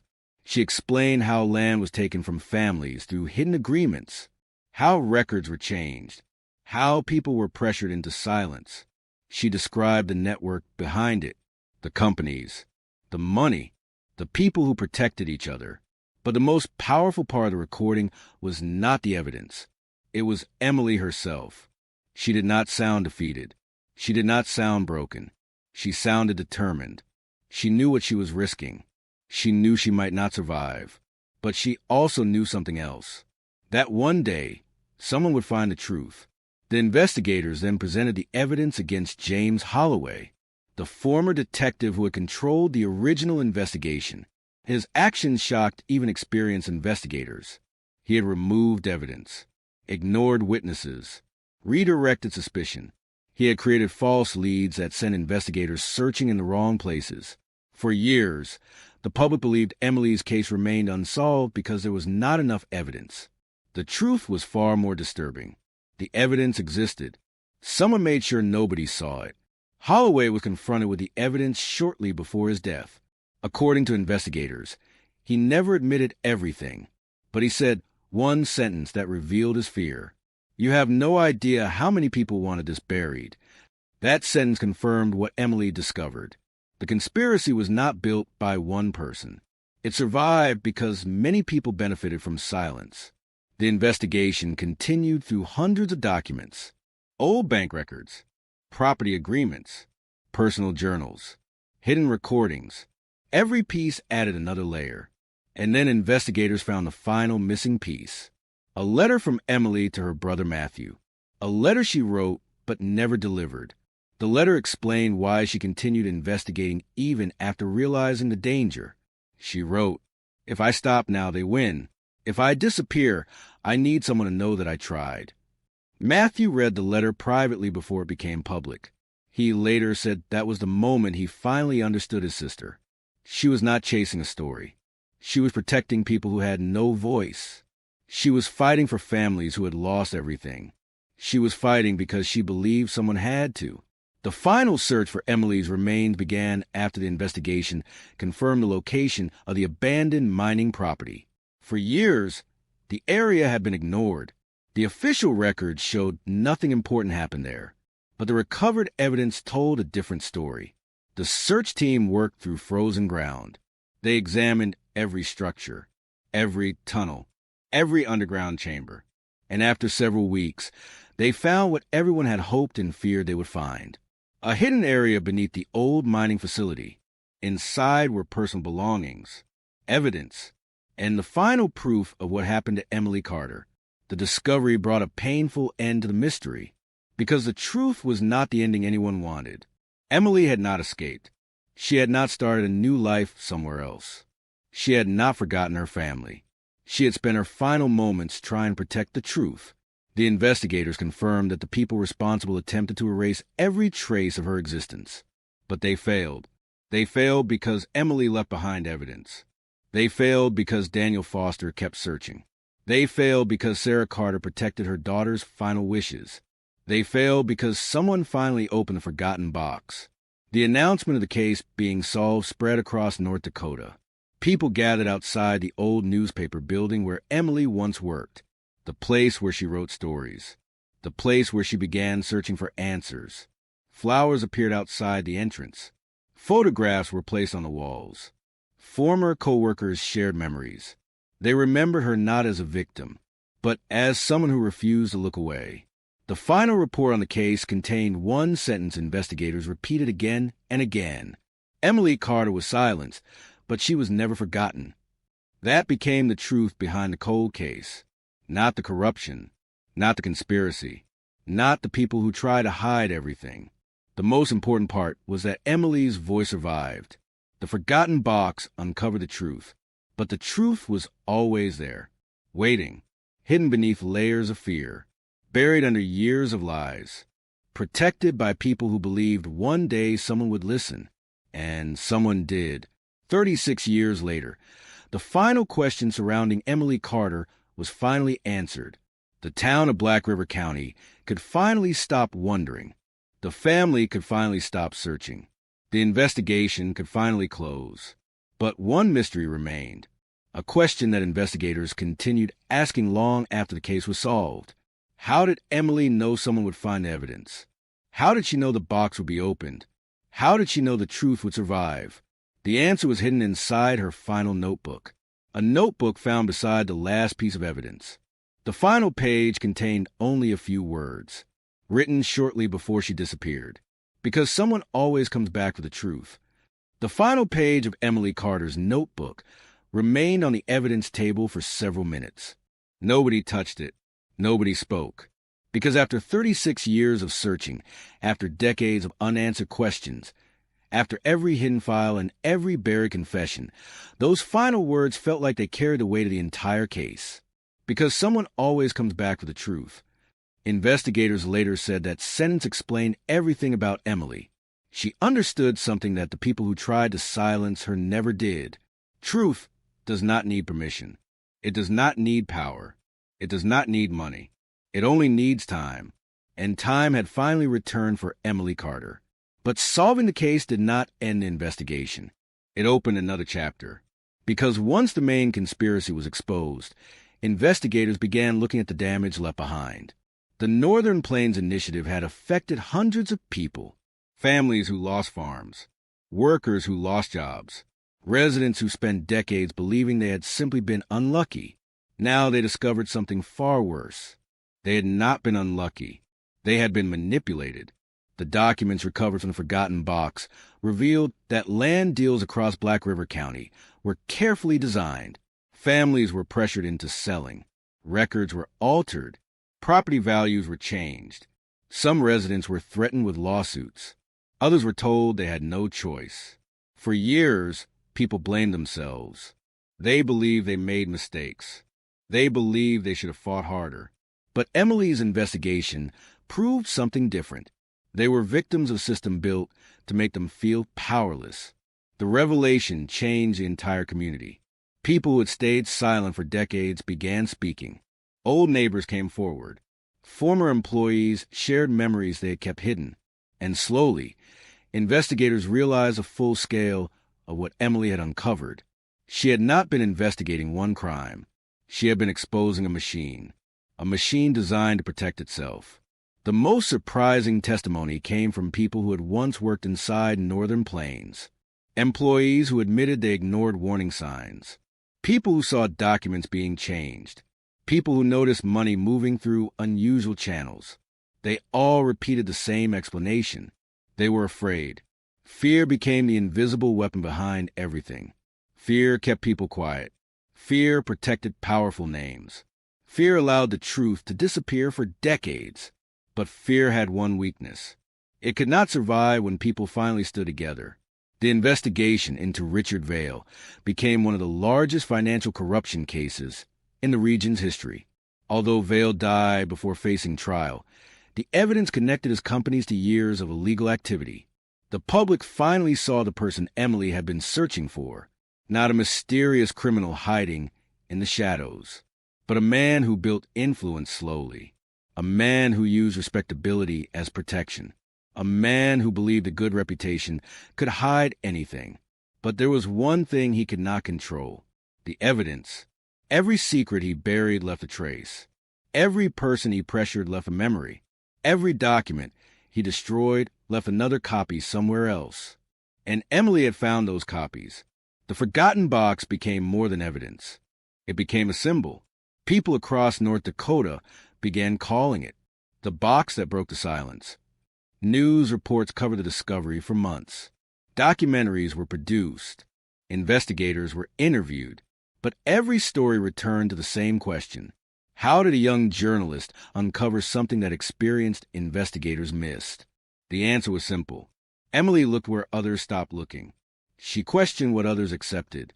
She followed details everyone else ignored: a missing signature, a change record, a strange payment, a name appearing where it should not. Small things, almost invisible things. But Emily understood that major secrets are often hidden inside small details. The final investigation report included hundreds of pages, but the most important section was not about the criminals. It was about Emily. The investigators wrote, "The victim's actions after discovering the truth demonstrate extraordinary awareness and courage. Her preparation allowed the evidence to survive despite deliberate attempts to destroy it." That sentence became the official recognition Emily never received while alive. She was not just someone who disappeared. She was a person who solved her own disappearance. By leaving clues, by protecting evidence, by trusting that someone would eventually listen. The Carter family struggled with the outcome. For Matthew, knowing the truth brought relief, but it also brought pain. He spent years imagining different possibilities, different endings, different futures where his sister returned home. Now, he had an answer, but answers could hurt too. Sarah Carter visited the memorial site every year. She brought the same thing each time: Emily's old camera. The camera that started everything. The camera that captured the final image. The camera that carried a message from the past. When asked why she brought it, Sarah always gave the same response: because Emily was always looking for something worth remembering. The town changed after the case. The abandoned farmhouse was removed. The old Northern Plains buildings were demolished. The places connected to conspiracy slowly disappeared. But one place remained: the Black River County Chronicle office, the small building where Emily worked, the place where she wrote her final story. Years later, the building became a community archive. Inside was a permanent exhibit about the case: Emily's photographs, her notebooks, her investigation files. And at the center of the exhibit was the wooden box. The forgotten box that changed everything.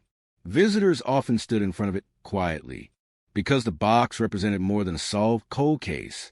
It represented every unanswered question waiting somewhere, every story someone gave up on, every family still hoping for answers.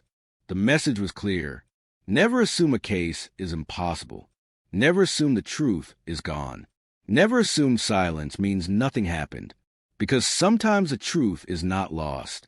Sometimes it is simply waiting for the right person to find it. And in North Dakota, beneath decades of snow, fear, and silence, Emily Carter's final investigation was finally complete. But the story of the forgotten box was only beginning, because hidden inside the recovered evidence was one final document, a document that investigators almost missed, a document Emily never intended the public to see, a document that revealed one last secret, a secret about the night she disappeared, and the person who tried to save her. The final document discovered inside the forgotten box was smaller than everything else. No official stamp, no title, no explanation, just a folded piece of paper hidden beneath the wooden lining of the box.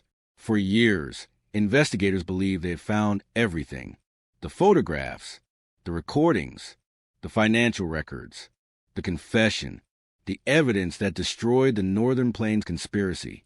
But Emily Carter had always been careful. She never placed all of her trust in one location. She never believed one piece of evidence could survive forever.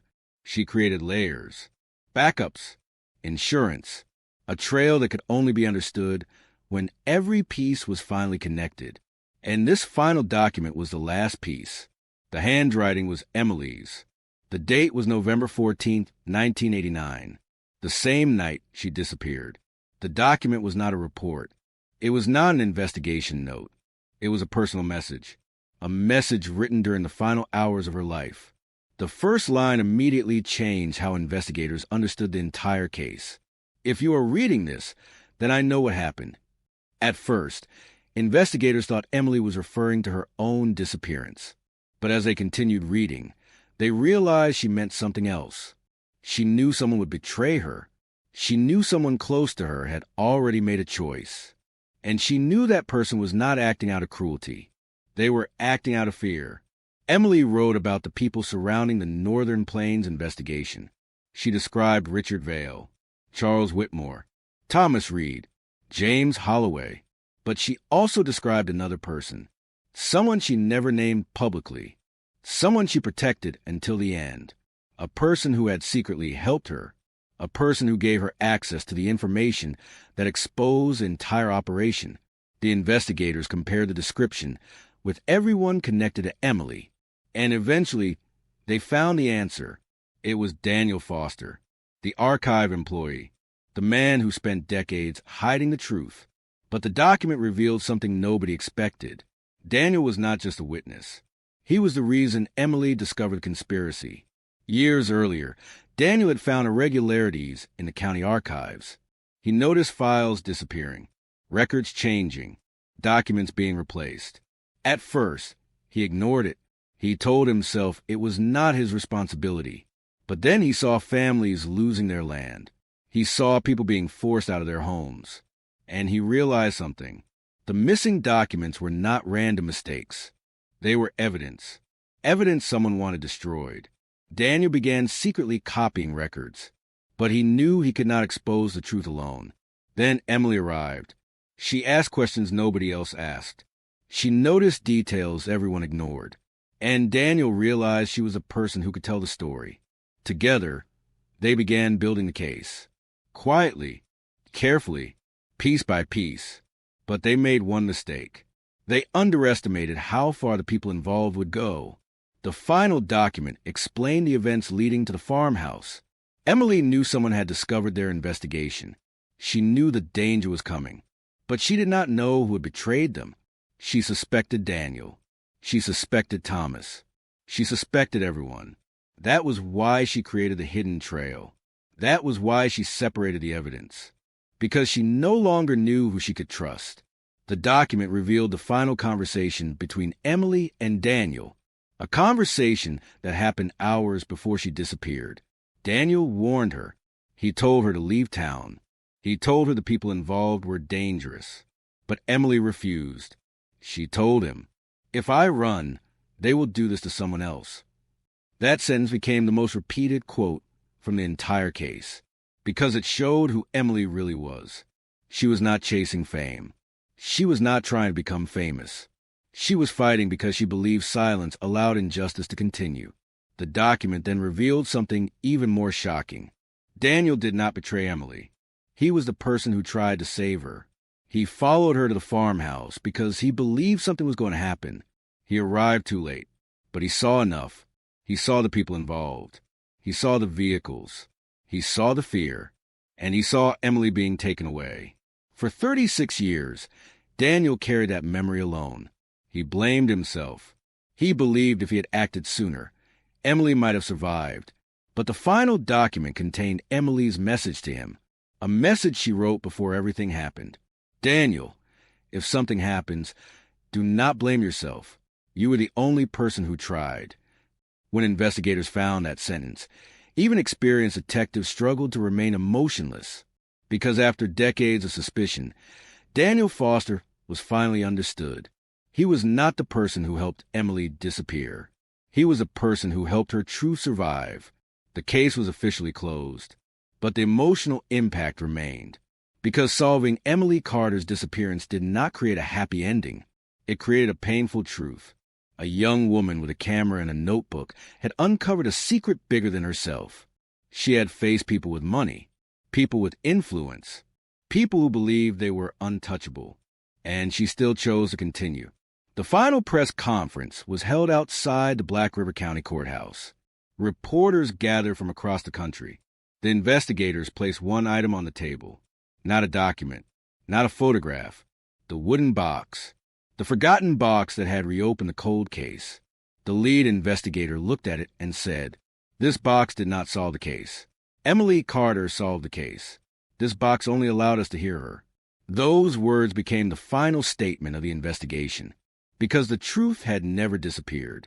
It had been waiting behind a wall, waiting inside a recording, waiting in the hands of people who were afraid, waiting for the moment when someone finally decided fear was no longer stronger than truth. Years after the case closed, a final letter arrived at the Black River County Chronicle. No sender, no return address. Inside was a single page. Investigators believed it was the last remaining piece connected to Emily's story. The handwriting was unknown. The message was short, only one sentence. The Northern Plains story was not the only one. And suddenly, after everything investigators thought they knew, a new question appeared, because Emily Carter had solved one mystery. But the forgotten box had revealed something much larger. The conspiracy that took Emily's life may have been only the beginning. The final message left investigators with a feeling they had experienced before. The same feeling that appeared when they opened the forgotten box for the first time. A mixture of disbelief, fear, and the realization that the story was not finished. For years, everyone believed Emily Carter's disappearance was the center of the mystery. They believed the case was about one woman, one night, one crime, but the evidence suggested something different. Emily had not uncovered a single secret. She had uncovered a pattern that stretched beyond Black River County, beyond North Dakota, beyond the people whose names had already become part of the investigation. The letter that arrived at the Black River County Chronicle was analyzed immediately. The paper, the ink, the handwriting, everything was examined. But the most disturbing discovery was not who wrote it. It was when. The letter was dated November 14th, 1989. The same night Emily disappeared. The same night everything changed. Investigators realized a message had been hidden for decades, waiting, just like the forgotten box. The question was simple. Who had kept it hidden? And why release it now? The investigation returned to Emily's original notes, the documents she left behind, the photographs, the recordings. For the first time, investigators reviewed everything without focusing only on her disappearance. They focused on what Emily was truly investigating. The Northern Plains Initiative was only one chapter. Her notes contained references to similar projects. Different names, different locations, different companies, but the same method: land acquisitions, hidden investors, missing records, people forced into silence. Emily had discovered that Northern Plains was part of something much larger, a network, a system, an operation that survived because nobody realized they were looking at the same thing. The investigators began contacting former employees connected to similar projects. At first, nobody wanted to talk. The same fear that existed in 1989 still existed decades later. People remembered what happened to Emily. They remembered what happened to those who questioned the system. But slowly, one by one, people began speaking. An accountant from another state revealed hidden financial records. A former employee provided internal documents. A retired official admitted that reports had been changed.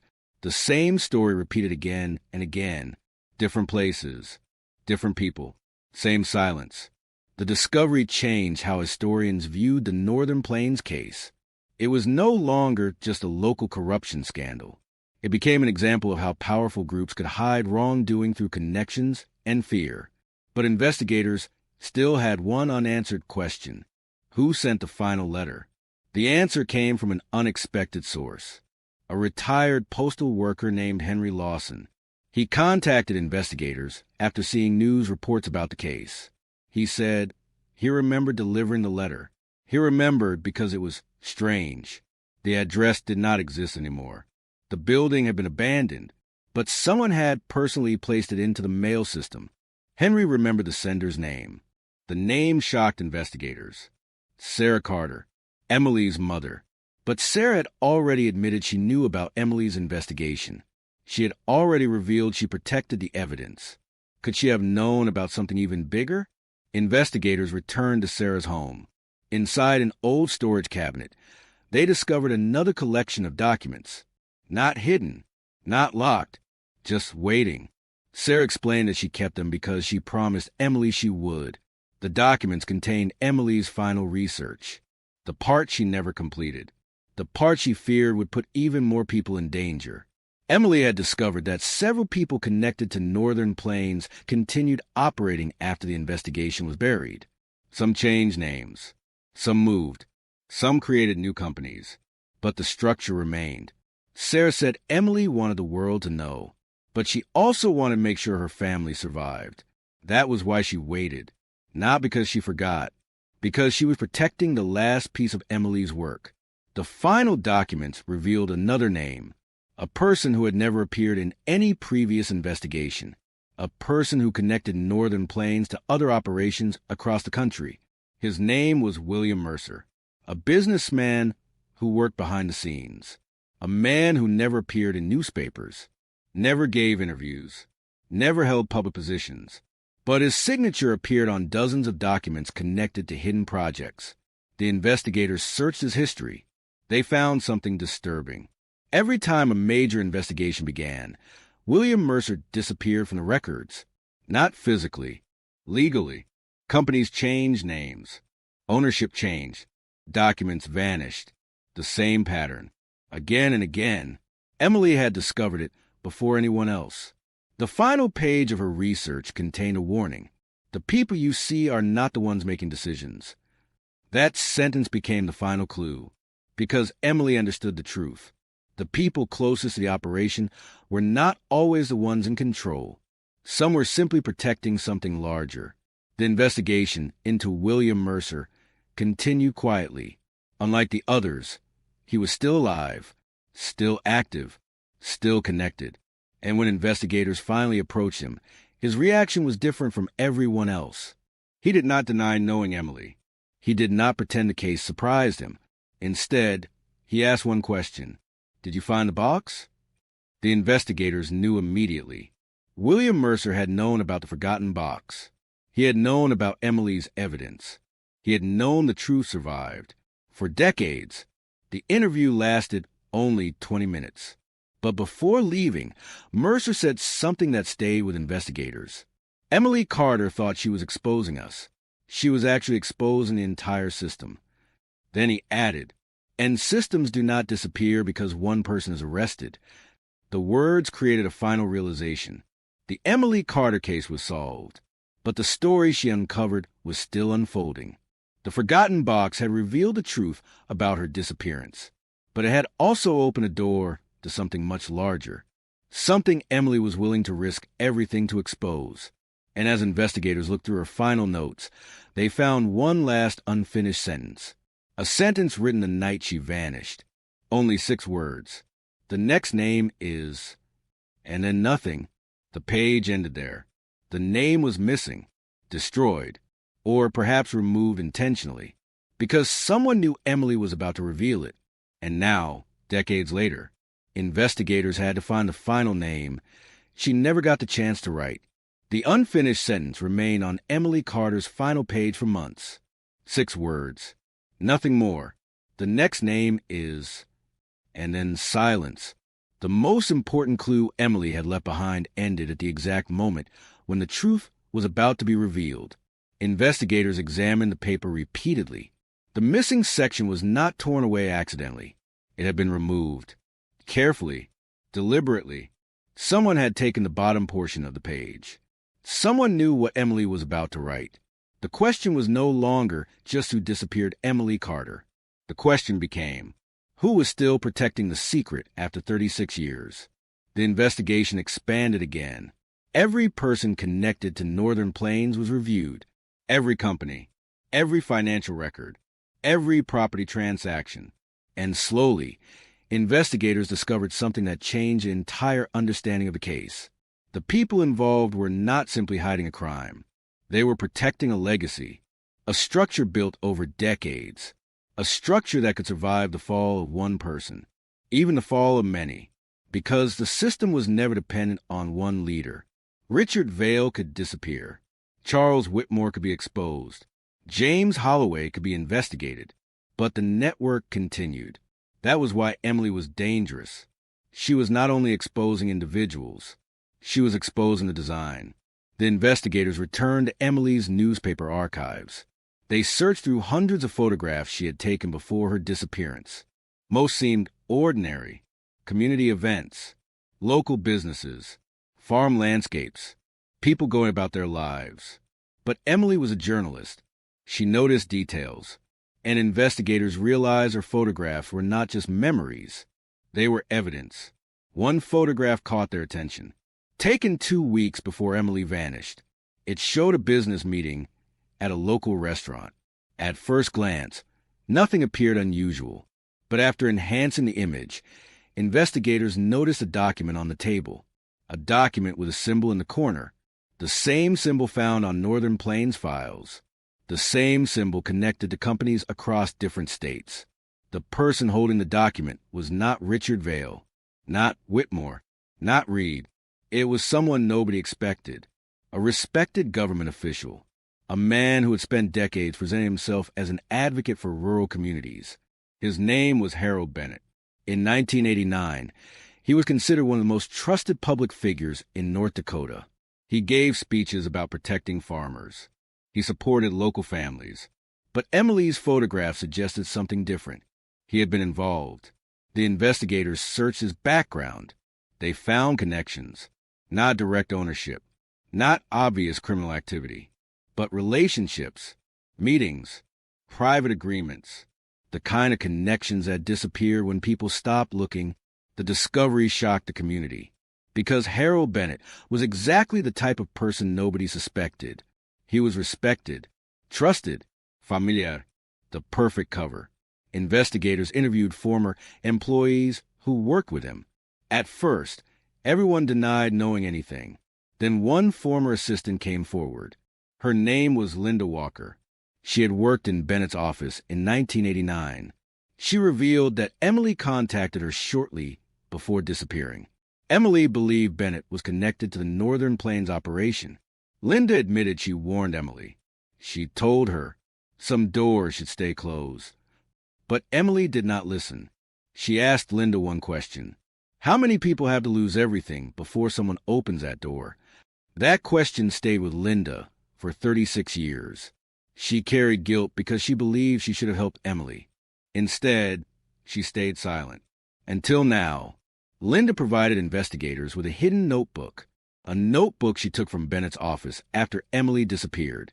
Inside were meeting notes, dates, initials, payments, and one entry that changed everything. November 13th, 1989. One day before Emily vanished. The note read, "Carter knows too much. Retrieve documents before she publishes." The investigation now had something it never had before. Proof that Emily was targeted before she disappeared, not after. The plan began before she arrived at the farmhouse. Someone knew exactly what she had. Someone knew what she discovered. Someone wanted the evidence back. But the notebook revealed something else. A second line, a line written underneath. "Holloway will handle the investigation." The meaning was devastating. The investigation had been compromised before it even started. James Holloway was not simply corrupted after Emily disappeared. He was chosen beforehand. He was part of the plan. The entire case had been controlled from the beginning. The investigators now understood why the original investigation failed. They were never searching freely. They were following directions. But the biggest discovery came from Linda's final statement. She revealed that Harold Bennett was not the person Emily planned to expose. He was only another layer. Emily had discovered someone above him, someone who connected every person involved, someone who had never appeared in any document because they never needed to. They controlled everything through other people. The investigators searched Emily's final notes again. They found a hidden pattern, a series of numbers written in the margins. At first, they appeared meaningless, but when investigators compared them with old records, they realized they were dates of disappearances. Not just Emily's, others. People connected to similar investigations. People who asked questions. People who tried to expose corruption. The patterns stretched back decades. Emily had been building a timeline showing that she was not the first person to discover the truth. She was simply the first person who managed to leave behind enough evidence. The final clue came from an old audio recording recovered from Daniel Foster's files. A recording nobody knew existed. A conversation between Emily and an unknown person. Emily sounded calm, but the other voice sounded nervous. Terrified, the voice said, "If you expose him, everyone connected to you becomes a target." Emily answered, "Then they need to know what he did." The voice responded, "You still don't understand. He doesn't hide behind people. People hide behind him." The recording ended there. But investigators now understood. There was someone above the entire operation. Someone Emily discovered. Someone powerful enough that even Richard Vail feared him. The final page of Emily's notebook was not unfinished because she ran out of time. It was unfinished because someone stopped her. But before they did, she had already left one final clue. A clue hidden somewhere nobody had searched. A clue pointing to the person who was truly behind everything. And when investigators found where Emily had hidden it, they realized the cold case was about to reveal its darkest secret yet. The location of Emily Carter's final hidden clue remained unknown for 3 weeks. Investigators searched everything. Her apartment, her office, the abandoned farmhouse, the old mining facility, every place connected to her final days. But Emily had always understood one thing.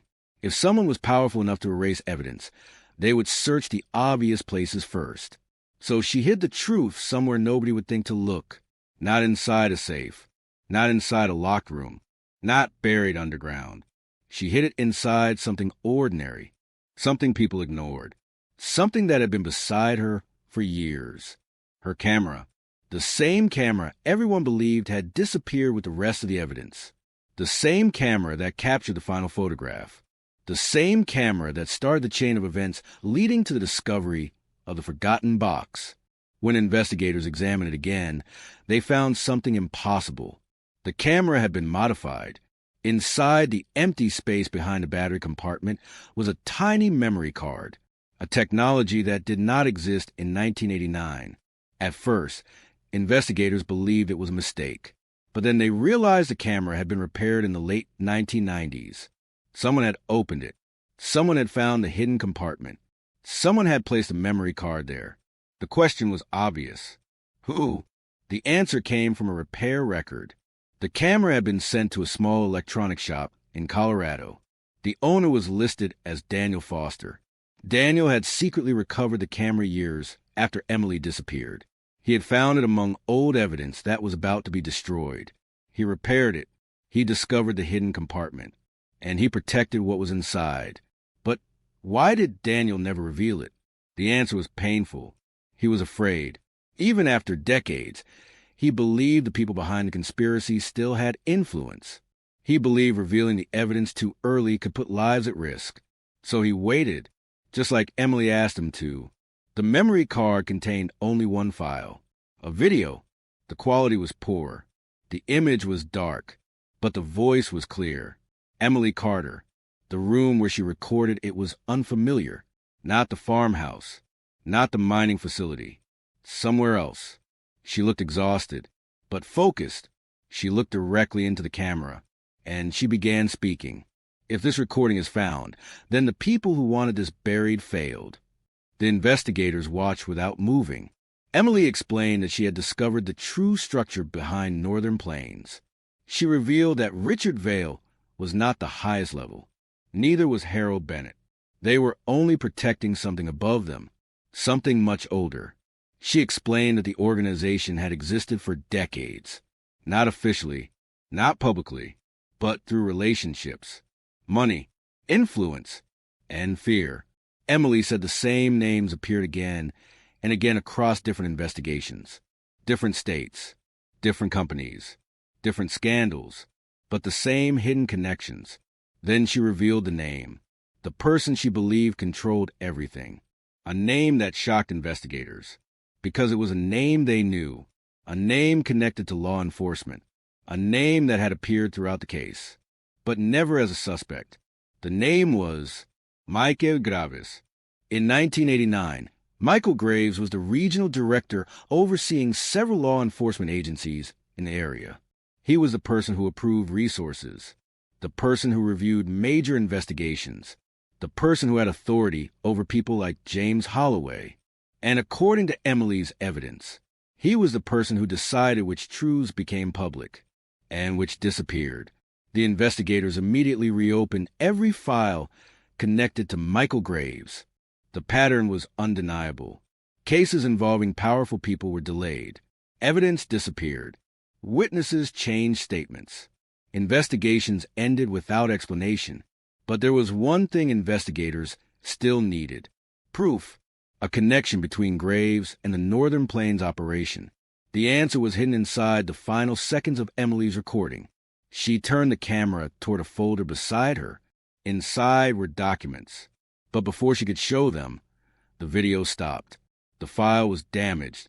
Only one frame remained. One page. One signature. And that signature changed everything. Michael Graves, the man who supervised the investigation into Emily's disappearance, the man who had the power to control the investigation, the man who had spent 36 years appearing as someone searching for answers.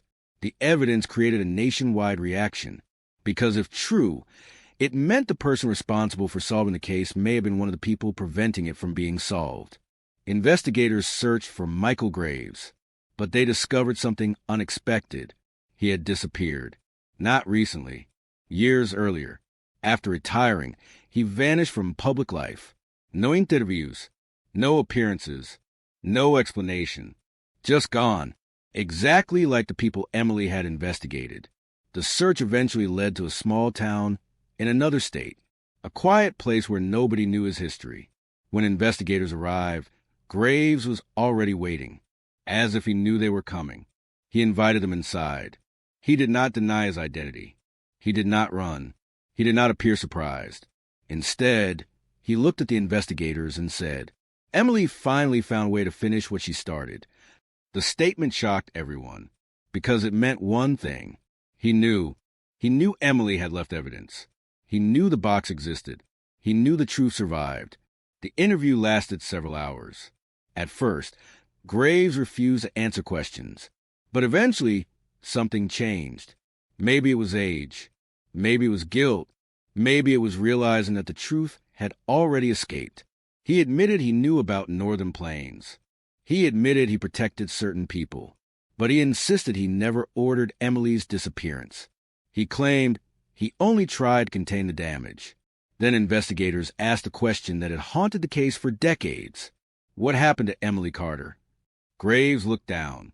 For the first time, his confidence disappeared, and he said, "She was never supposed to survive that night."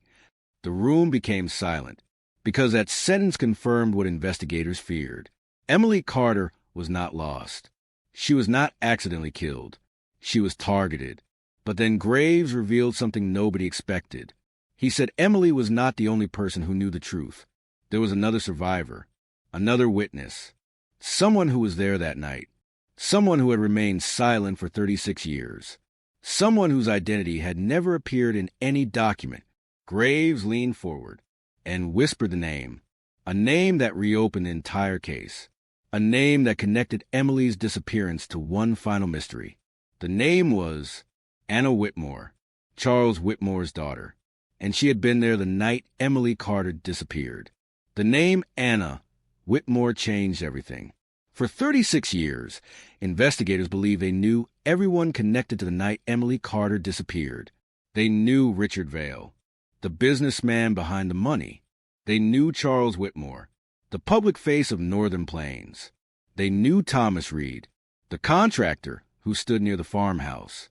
They knew James Holloway, the detective who corrupted the investigation. They knew Michael Graves, the official who protected the system. But one name had never appeared in any report: Anna Whitmore, the daughter of Charles Whitmore, a person who had never been interviewed, a person who had never been listed as a witness, a person who, according to Michael Graves, had seen everything. The investigators immediately searched old records. They found something strange. Anna Whitmore was mentioned once in the original case file. Only once. A single handwritten note. A sentence written in the margin by an unknown officer. Whitmore family member present. No further action required. No interview. No statement. No explanation. The note had been ignored, just like so many other details. But now it became one of the most important pieces of evidence in the case. Investigators located Anna Whitmore living under a different last name in Oregon. For decades, she had stayed away from North Dakota, away from her family name, away from everything connected to Northern Plains. When investigators contacted her, she did not deny knowing Emily. She did not deny being at the farmhouse. Instead, she asked one question: "Did you find the box?" The same question Richard Vail asked. The same question Michael Graves feared. The same question that kept appearing every time someone connected to the truth was confronted. The investigators realized something. The box was not just evidence. It was the thing everyone was afraid of, the thing that contained the truth nobody could erase. Anna agreed to speak, but only if the interview was recorded. She said she had waited long enough.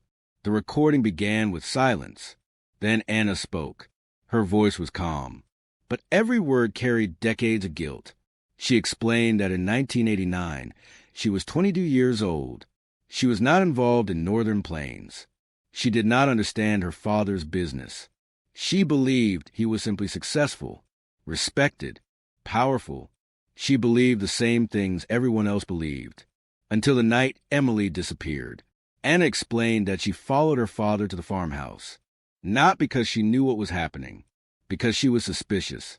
She had noticed changes in him: late-night meetings, private conversations, fear. Her father was no longer acting like a powerful businessman. He was acting like someone trapped. When Anna arrived at the farmhouse, she saw Emily, alive, standing outside, holding a folder. She saw her father arguing with Emily. She saw Thomas Reed. She saw Richard Vail. And she saw James Holloway arrive. But there was one more person, someone she never forgot, someone who controlled the entire situation: Michael Graves. Anna said she watched from inside her vehicle. She heard parts of the conversation. Emily was demanding answers. She knew about the documents. She knew about the land deals. She knew about the people involved. But then she revealed something that shocked everyone. Emily did not threaten to expose them. She offered them a chance to come forward, a chance to tell the truth. She believed someone would choose the right thing. She believed there was still a way to stop everything. But Michael Graves did not want the truth. He wanted control. Anna said Graves told Emily something that stayed in her mind for 36 years. People like you always think truth wins. It doesn't. People decide what becomes truth. That sentence became the moment Anna realized what was happening. This was not about hiding a mistake. It was about controlling reality. Emily refused to give them the evidence. So they took her. Anna said she never saw Emily again. But she knew something else. She knew Emily survived that night. Because before she was taken away, Emily looked directly toward Anna's vehicle. For a brief moment, their eyes met. And Emily knew she was there. Anna said Emily did not look angry. She did not look afraid. She looked relieved, because someone had witnessed it. Someone could tell the world. But Anna remained silent. For decades, the reason was devastating. Her father threatened her. He told her that if she spoke, the people involved would destroy everyone she loved. He told her nobody would believe her. He told her the investigation was already controlled. And after seeing what happened to Emily, Anna believed him. She spent 36 years carrying the secret. Every birthday, every holiday, every time she saw Emily's photograph in the news. She remembered that night. She remembered the moment she could have changed everything. The investigators asked the most important question. Why speak now? Anna paused, then answered, because Emily waited 36 years for someone to be brave. I can't ask her to wait anymore. Her testimony became the final connection, the final witness, the missing piece that explained everything. The night Emily disappeared was finally reconstructed. Emily arrived at the farmhouse with evidence. She confronted the people responsible. She was betrayed. She was taken. But before that happened, she made sure the truth had a path forward. She created backups. She trusted the right people. She left messages. She prepared for the possibility that she might not return. And she was right. The final investigation report was released months later. It contained hundreds of pages. But the final conclusion was simple. Emily Carter's disappearance was not a mystery caused by missing clues. It was a mystery created by hidden truths. The clues existed. The witnesses existed. The evidence existed. They were simply buried, until one forgotten box brought them back.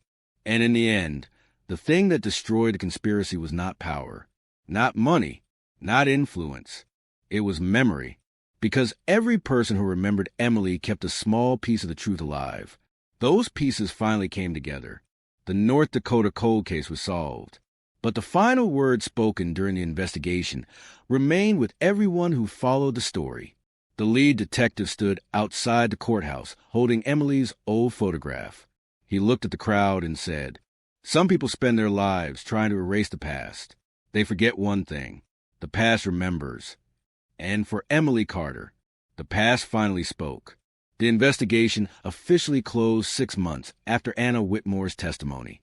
But for the people who spent decades searching for Emily Carter, closure did not feel like the ending of the story.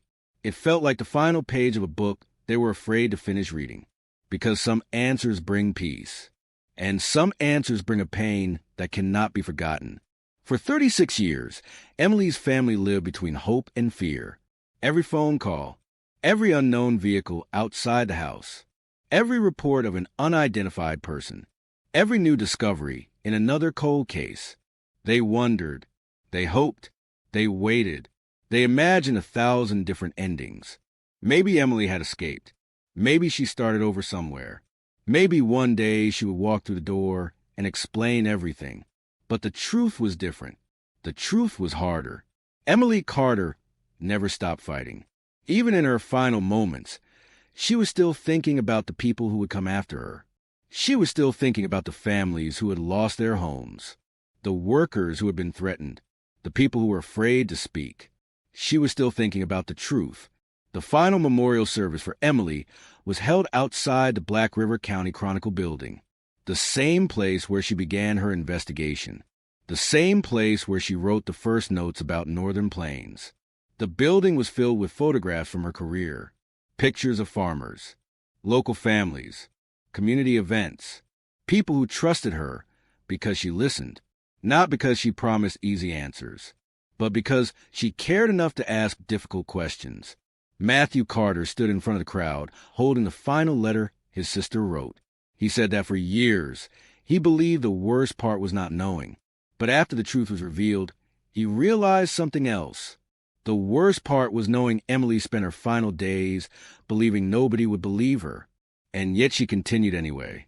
That was what everyone remembered. Not the night she disappeared, not the people who tried to silence her, but the choice she made. She chose to continue. The forgotten box became part of the official archive, but investigators never treated it as just evidence. They treated it as a warning, a reminder of what happens when powerful people believe they can control information forever.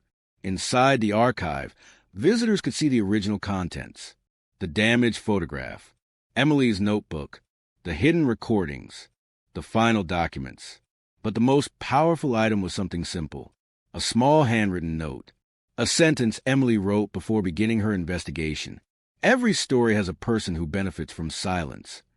That sentence became the foundation of the entire case, because Emily understood something before anyone else. A mystery does not exist because there are no answers. Sometimes a mystery exists because someone does not want the answers found. The aftermath of the investigation changed North Dakota forever. New laws were introduced. Old cases were reviewed. Evidence storage procedures were changed. Investigations involving powerful individuals were examined more carefully. Emily's name became connected to reform, not because she wanted recognition, but because her work forced people to look at problems they had ignored. The remaining members of the Northern Plains network faced the consequences. Some were convicted. Some accepted agreements. Some died before facing trial. But the investigation showed something important. Justice does not always arrive quickly. Sometimes it takes years. Sometimes decades. Sometimes an entire generation must pass before the truth finally has a chance. But that does not mean justice disappears. It waits. The final review of the case revealed one last detail about Emily's disappearance, a detail that had been overlooked for decades. The farmhouse. Everyone believed it was chosen because it was abandoned, because it was isolated, because nobody would see what happened there. But investigators discovered the location had another meaning. Emily had chosen it, not them. She knew the farmhouse had a hidden connection to her father's old accounting work. She knew the basement contained a place where old records had been stored years earlier. She suspected the people involved would follow her there, and she used that expectation against them. The farmhouse was not just where Emily was taken. It was where she left her final trail. A final message hidden beneath the floorboards. A message investigators discovered after the case was already solved. Inside the small compartment was one last photograph. Not of a person, not of a document. A photograph of a road. A simple country road leading away from the farmhouse. On the back, Emily wrote, "If they follow me, follow the road." Investigators examined the road, and they found something unexpected. A forgotten property. A place not connected to Northern Plains. Not connected to Richard Vale. Not connected to any previous suspect. A place owned by someone nobody had investigated. The property belonged to a man named Samuel Pierce, a name that appeared nowhere in the original case. But when investigators looked deeper, they discovered Samuel Pierce was the first person Emily contacted after finding the Northern Plains documents. He was the first person she trusted, the first person who knew what she had found, and the final person she met before disappearing. For years, investigators believed the answer to Emily Carter's case ended with the conspiracy, with the corruption, with the people who wanted her silent. But the final discovery created one last question. Why did Emily go to Samuel Pierce? What did he know? And why had his name been missing from every investigation file for 36 years? Because hidden inside Samuel Pierce's abandoned property, investigators found another box, another forgotten box, and inside it, a final recording, A recording that began with Emily Carter saying only 4 words. I found the beginning, and those words suggested something terrifying. The Northern Plains conspiracy was not where the story started. It was where someone wanted the story to end. But Emily had discovered what existed before it. And now, after solving one of the most shocking cold cases in North Dakota history, investigators were forced to ask the question nobody expected. What if Emily Carter's disappearance was never the biggest mystery? What if it was only the first chapter